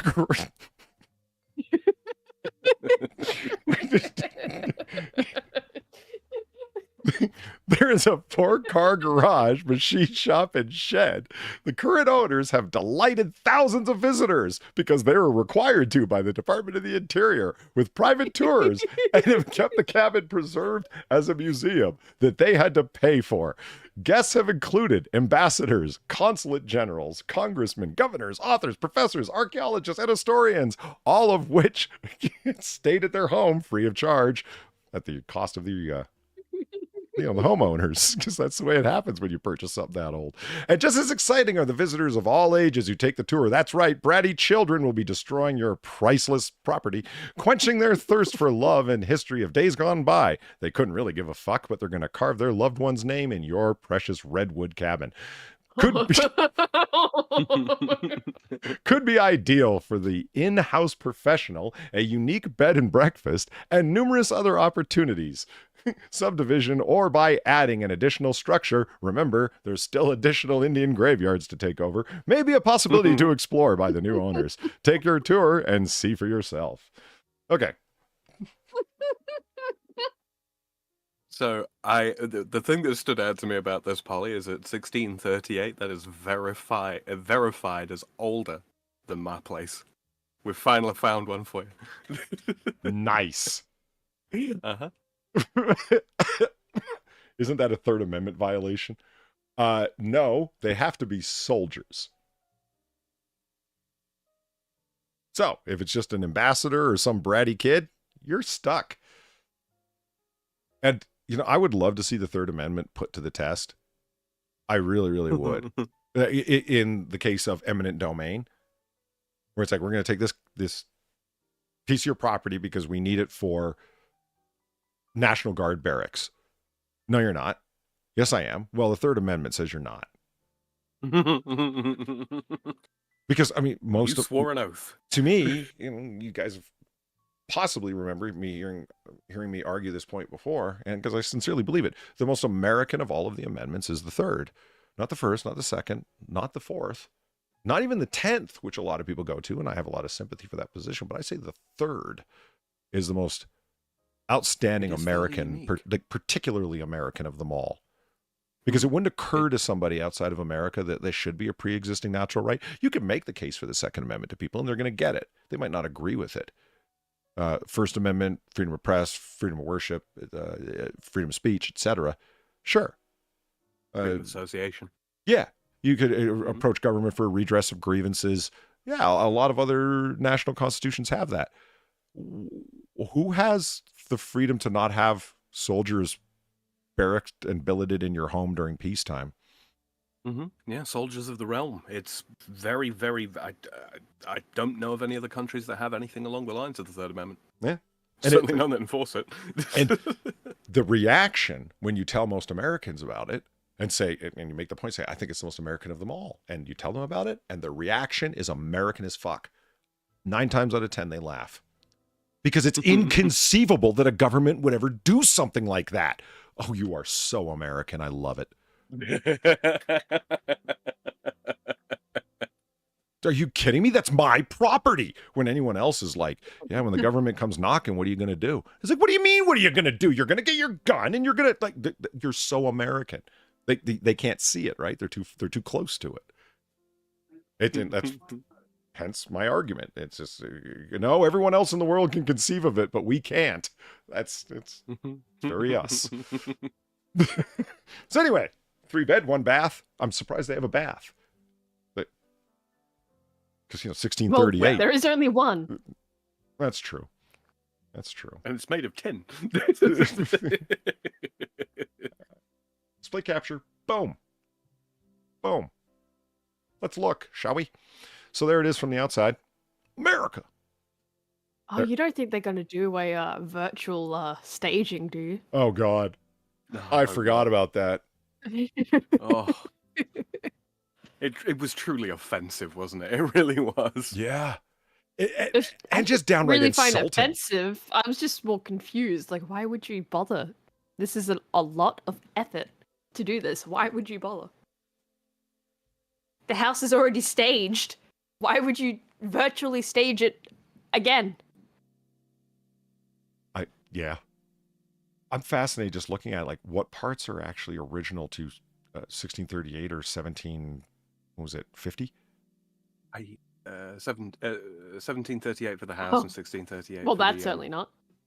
No. I think... this is, like, purchased from IKEA. I think the leftmost part of the opening picture there, the lower part of the house, I think that's the 1638 stuff with the new roof.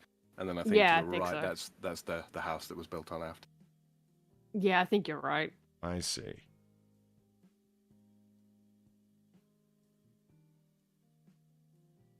Okay, that's the inside. Oh, man, I love the spinning loom. Are you kidding me? Yeah.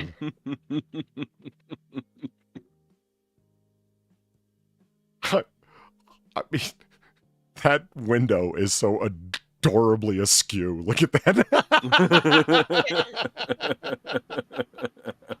A plumb bob. They just don't make that? houses. Yeah. They just don't make houses like they used to.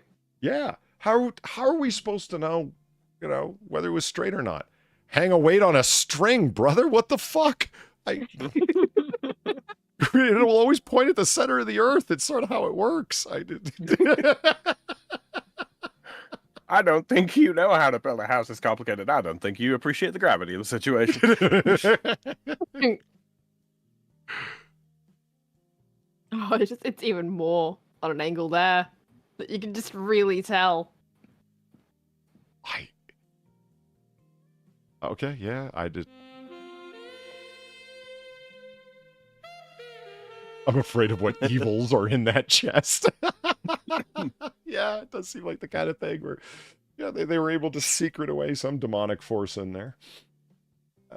Oh shit, Eloise, I'm sorry I missed this. Eloise, thank you for the $3. He made us all look like Gavones with the twirling of the sausages and the dirty jokes. It's a Sopranos line. They had a big barbecue out back, and Tony shows up, and Carmela, Tony's wife, didn't want him being there because he's like, Carmela's mom views herself as being like an upper class Italian. She's from the north. She's, she's Etruscan. Where it's like those Napoletan from down south, they're trash, right? And they view Tony as being exactly like that. He shows up and he's got a string of Italian hot sausages around his neck, and he's twirling them like they're nipple tassels. And he runs up and he goes, "I got cells each for you." Like, wow, it was like a nightmare embarrassment for Carmela's mom. So she's like, "He made us all look like Gavones."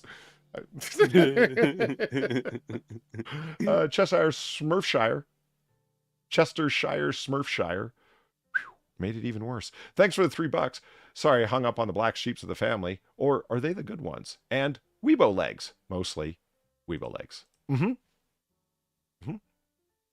I hear you. It's the kind of place where it's like, honey, there's even an entertainment center for you. Oh my God.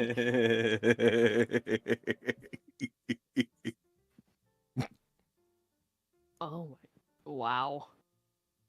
Yeah. Really fucking old, huh? Yeah, it's really No shit. Now we know what Sam's house looks like. I'm picturing it. I can see it, Sam. Nah. Yeah, See, we do this thing over here called renovation. Are you allowed to do that? Yeah, absolutely. I mean, it's not that we don't have historic buildings. We do, but like when it comes to stuff like this, like the government would look around, would turn around and go, "It's a fucking log cabin. Bulldoze it if you want." Our nation's like thousands of years old. Yeah, we got lots more. It's fine. You know what? Fair enough. What's the floor chisel for? Is that a boot scraper? It looks like a boot scrape. It's like, I didn't want to ask because I'm going to be like, I should probably, like, someone's going to go, "No, you assholes, to help you chop wood. You put a block." Oh. Yeah, I have no idea. Yeah, neither do I. That's a hatch for the house hobbits. Oh. I mean, that's a pretty solid, heavy piece of fucking iron just to scrape your boots off on. But, hey, coming in from stomping around in the Indian graveyard, you got to get the mud off somehow. I could see you putting like a log on top of that, or smacking a log on top of that to split it, but it seems like a rather cumbersome way of doing it. Put it a little backwards, too. Yeah. That's what the axe is for, because you can fell the tree and chop the wood with that. Mm-hmm. While the woman's taking care of the fucking bassinet here that doesn't rock. Oh, we've got people sitting outside. Mm-hmm. This is the... We have a plaque. Yeah. Mm-hmm. Our house is so important, we have a plaque. Do these old folks come with it? I hope not. I do. You know how much body parts are going for online? We were talking about that earlier. Yeah, I need some Polly. human vellum. They don't look like they're long for this world. India, you need some medical samples. I'll tell you one thing. Those bricks have really kept up over the years. I knew you were gonna. I fucking knew you were gonna. I gotta say, this is an extremely well-kept neighborhood. Everything in the background looks manicured as hell, man. Woo! Those floorboards. They just like there's a beating heart under there telling me of my guilty crime, It No, that's Anne Frank. Oh, fuck. No, but I mean, those floorboards being as old as they are, and yet in as good condition as they are, it's impressive. That's assuming they're original, but I'd like to think the fireplace is original. Give me that. You know what I mean? Well, it I mean, looks like yeah. it could be. Yeah. Those don't look to be sort of the production line bricks, as it were. Those look to be what's the term? The hand boxed, basically. Oh yeah, right. So they're all slightly different sizes where you can make out between the mortar. The mortar has been touched up. Well, it would have to be, right? Yeah. With the age of it. Yeah. So what do you think? You think this is for soup or molten lead for your musket balls? That's a kettle. Yeah, I'm aware.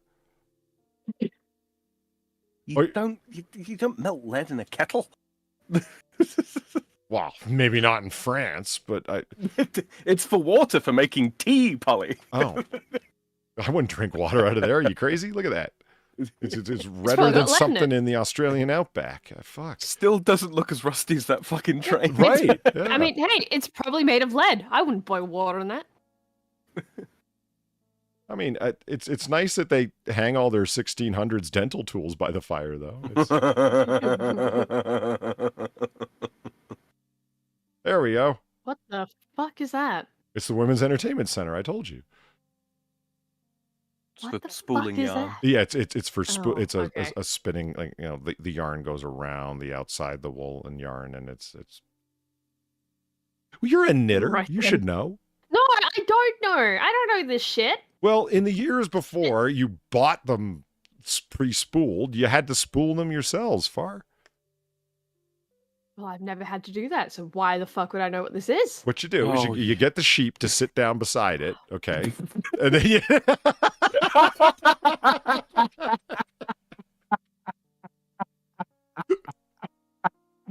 There's only good Welshmen will tell you.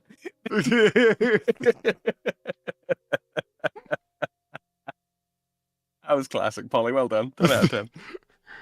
Oh, they got one of them deals. Them curly horns. Uh-huh. There is a particular name for them as well. Yeah, isn't I it? know. It's not It- curly not horn. Hearing horn. aids? No, I believe that is an instrument, not a hearing aid. The cornet's the little horn, isn't it? Yeah. It's not an English horn because those are huge. It's not one of them Roman horns that you like curl over your shoulder. Those things are cool. Yeah. I'd love to know how to play one of those. I'd walk around my neighborhood blasting it and shit.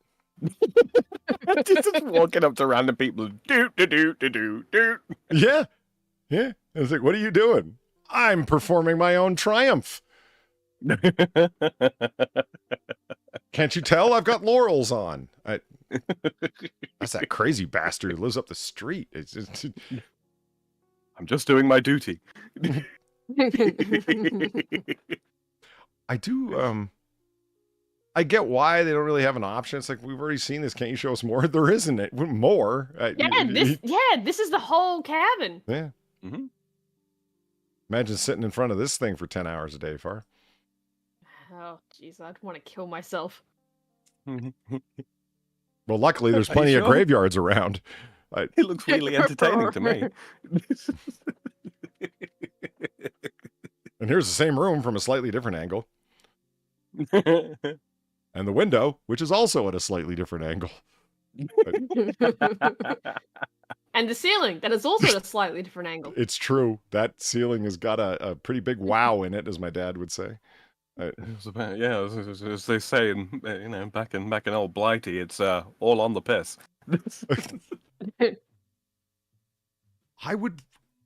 This looks original to the house, like those logs have been chinked. Oh, absolutely. Yeah. Mm-hmm. Which is cool. Like, I would want to know, like, piece for piece, what's original, what's not. Because if you're buying this, you're not buying it because it's a cabin. You're buying it for its history, you know? Right. Holy shit, Far, look at that. A yarn box. Literally, that's what that is. That's cool. Huh. Huh. Cats like going in there. Yeah, they do. Yeah, they do. Wow, here's a spot the thing image. Oh, Sand. shit. I didn't know that yarn could box.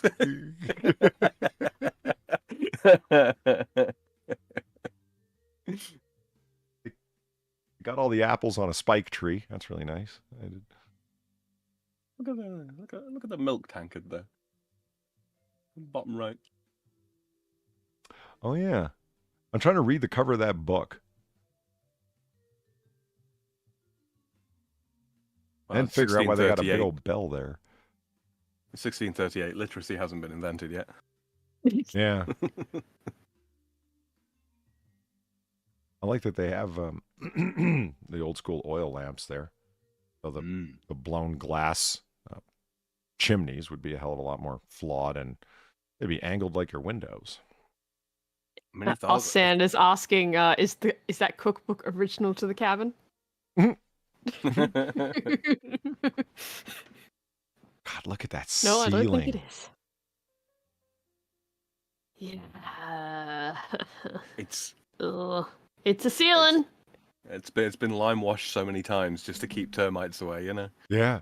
Yeah. It's almost become petrified in the process. Yeah. Look at the adorable light bulb. It's the light bulb original to the cabin. Yeah. Yeah, they just keep turning in circles, taking pictures. Yeah, I suppose that's all you really can do in the cabin part, Yeah, right? I get it. Mhm. You know, ooh. That is a bright red. Sure stands out compared to everything else. Yeah.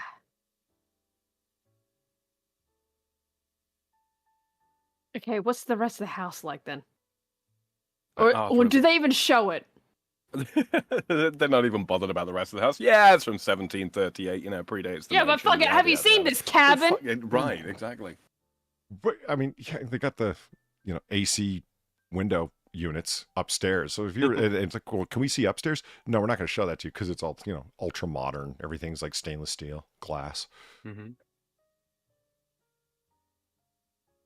But we'll show the outside. Yeah.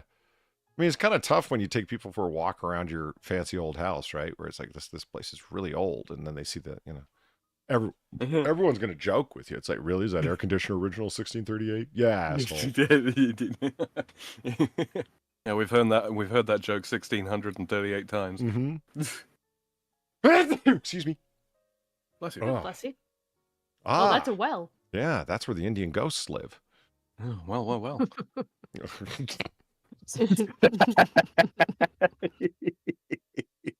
Oh, there's the windows that know no straightness. Right. On the piss windows. It's Windows 89 degrees, yeah.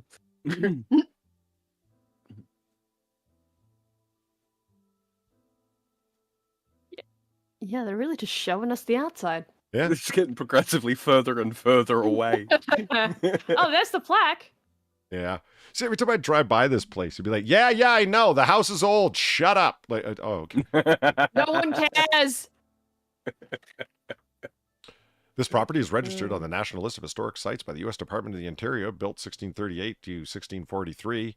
Harry and Doris Rink, owners. Holy shit, Polly, that's 300 years ago.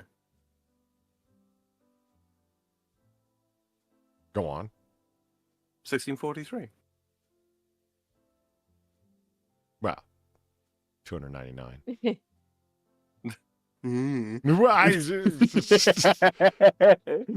That's the fucking mathematical brain box over here.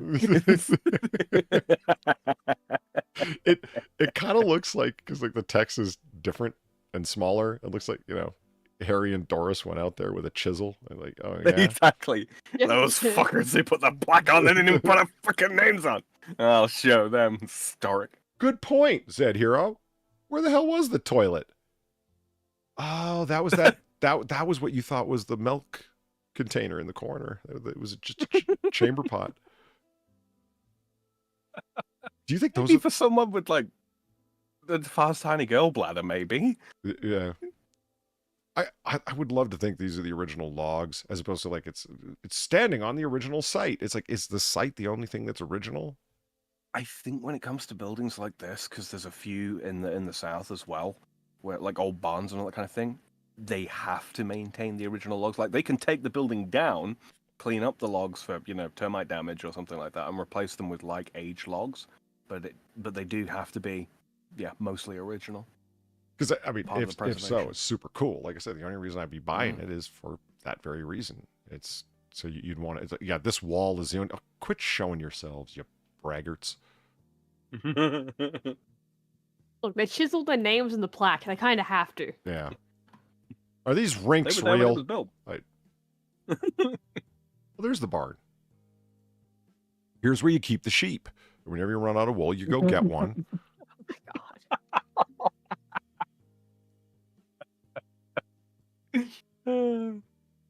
There's the 4-car garage. Convertible into a meth lab, your choice. Pretty cool. Pretty cool. Mm-hmm. So yeah, not the weirdest place, but no, I saw No. that and I was like, ooh, that's Yeah. slightly interesting. The mutton machine. Yeah. The hold on. No. No. No. No. No. What the Yes. This one. fuck? No. Yes. No. You had it. No. I didn't. 2 to the right. You... Dude. This is what I wanted, okay? Fuck. Oh. Damn it, people. Okay. Because I wanted to show you something. Total of 7 rooms. Mhm. Yeah. Oh. Other rooms. All right, I'm cluing in. Other rooms is 3-bedroom. I'm like, all right, I'm cluing in. I've never seen this on a fucking value. Whoa. Look at that. Like from okay, between 177 and 200,000, right? And then the next month, 1.5 million. What? Holy shit! Yeah. What the fuck happened there? And then, oops, all the way down. 5 minutes, dropped 700,000 according to CoreLogic. And then everybody kind of got their sense about them right about here.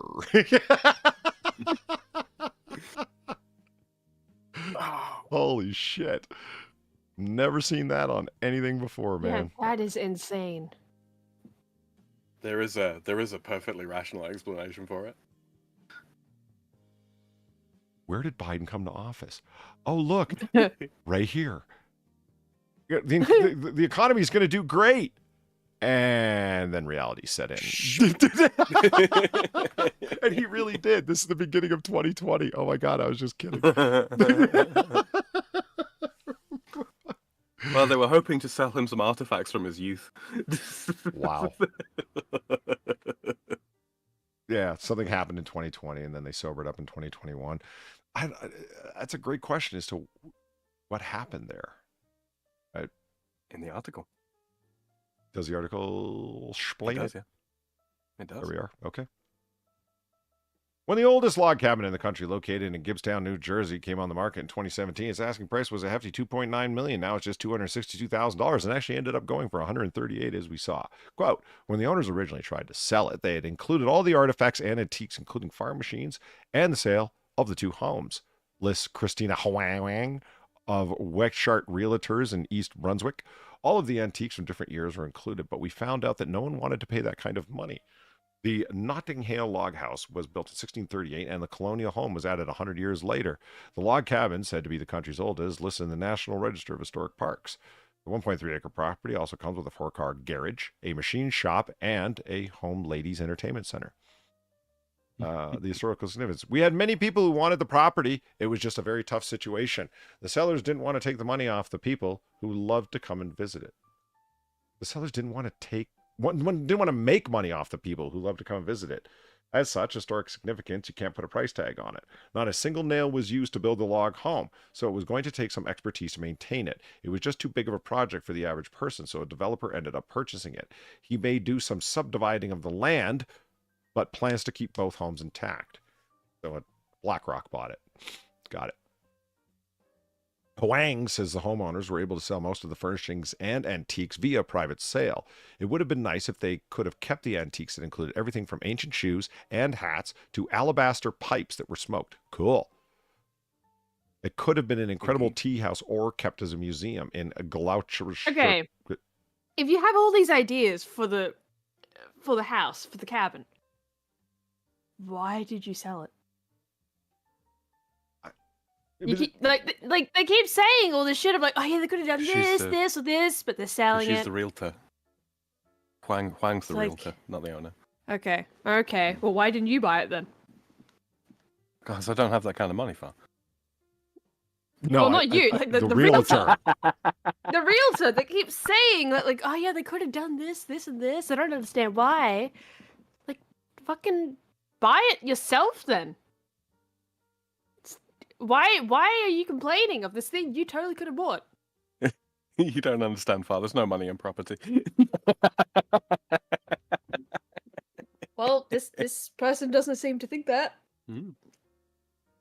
The property has had senators, congressmen, and ambassadors look at it, but sadly no one was able to preserve it.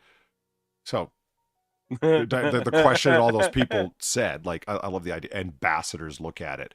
I highly doubt U.S. ambassadors. I think, ambassadors to the United States wanted to buy it, It's like, we want to turn this into, so what we're going to do is level the property. No, you can't level it. It ruins the point. Oh, well, fuck. Yeah.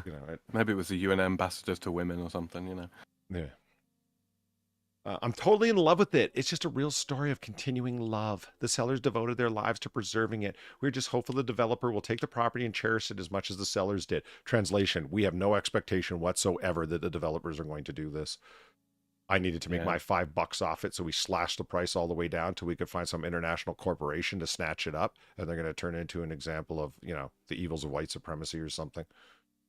Mm-hmm. Well, they already sold off the farming equipment, so. God, I'm not even going to crack that joke. Holy shit.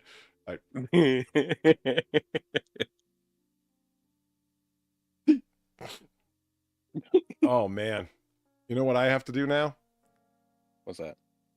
Rerun fucking system restore. You do. You do. Son of a Be a nightmare. bitch. What a piss off. Locked out of a browser that I use for all of my fucking streaming. Here, AAA.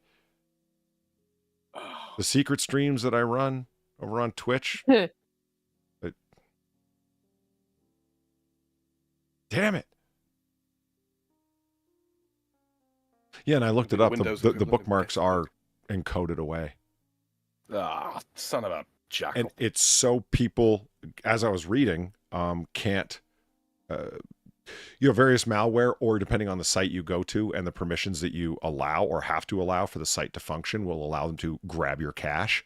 And your bookmarks, if you looked at them or you open Bookmark Manager, are now in part of your cache.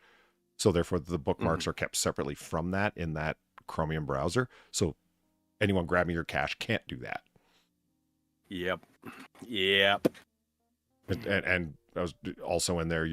It does have a passwords manager that is specific and native to the browser, and it's separate from your bookmarks as well for the same reason. Mm-hmm. Wow, you guys really thought this through. Fuck. No wonder that browser breaks so many websites. It's glorious. I mean, glorious in the sense, well, isn't that obnoxious that it breaks websites? Okay, it could be frustrating at times, but you can allow one script at a time until the website functions, at least as well as you need it to. That's the thing, isn't it? It's like you should be more frustrated by the fact that so much site functionality is baked into gathering your fucking data. Yes, that's the glorious part. It's hilarious to see when you go to a website, hey, this website really is just not about whatever it is they do. It's really more about mining your data. Mm-hmm. This stream was brought to you by Epic Not Privacy VPN. Browser.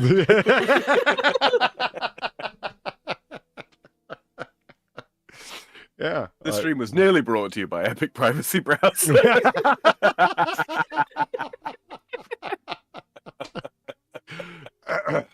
So, I mean, yeah, it wasn't the best of all Noir Bars because of that. Didn't have my donations ready, didn't have the other things ready. Didn't get started in our earlier time as we thought. But, hey, it was an authentic poly stream, and this isn't an AI because things would have run a lot more smoothly. Sure, there would have been extra fingers and hands located in the wrong place, but God damn it would have been started on time.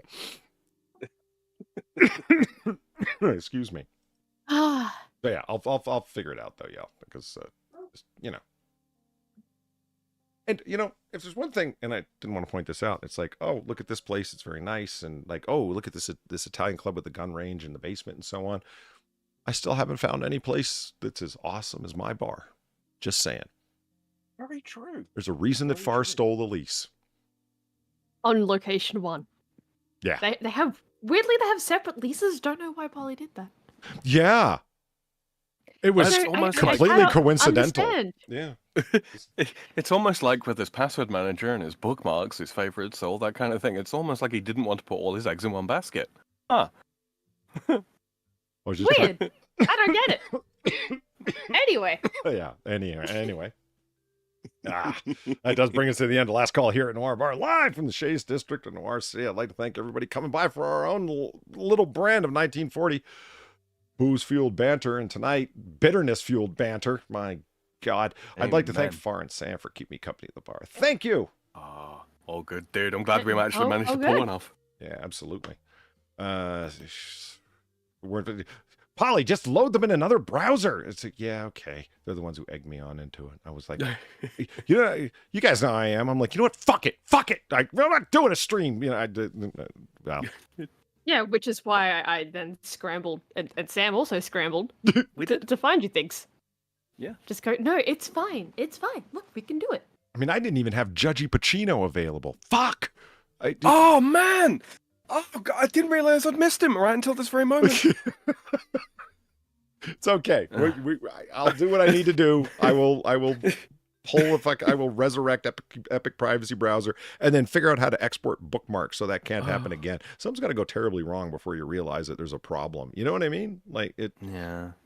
I never thought I would have to externally log bookmarks just in case that Windows decides to break access to a piece of software. Weird. The next time that I see Judgy Pacino, I'm gonna tell him. I didn't realize, but he's been on my mind. Boomer Polly. Hell yeah.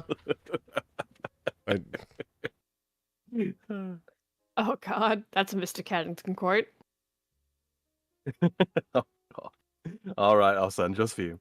The Al Pacino of judgment has not yet had occasion to make himself known tonight. Consider yourself fortunate.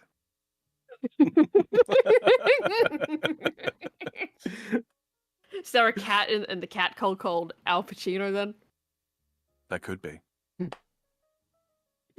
All right, and finally, I'd like to thank all the very generous people who tipped the bartender and my friends Far and Sam, because that's how we keep the fireplace burning, the candles on, and the cops paid off. So thank you. Yeah, Thank you very much, guys. All right, once again, we'll get it all back eventually, I swear. But as we always do say about this time, you don't got to go home, but you got to get the hell out of here. We'll see you again. Have a good night, everyone. Good night. Good night, all.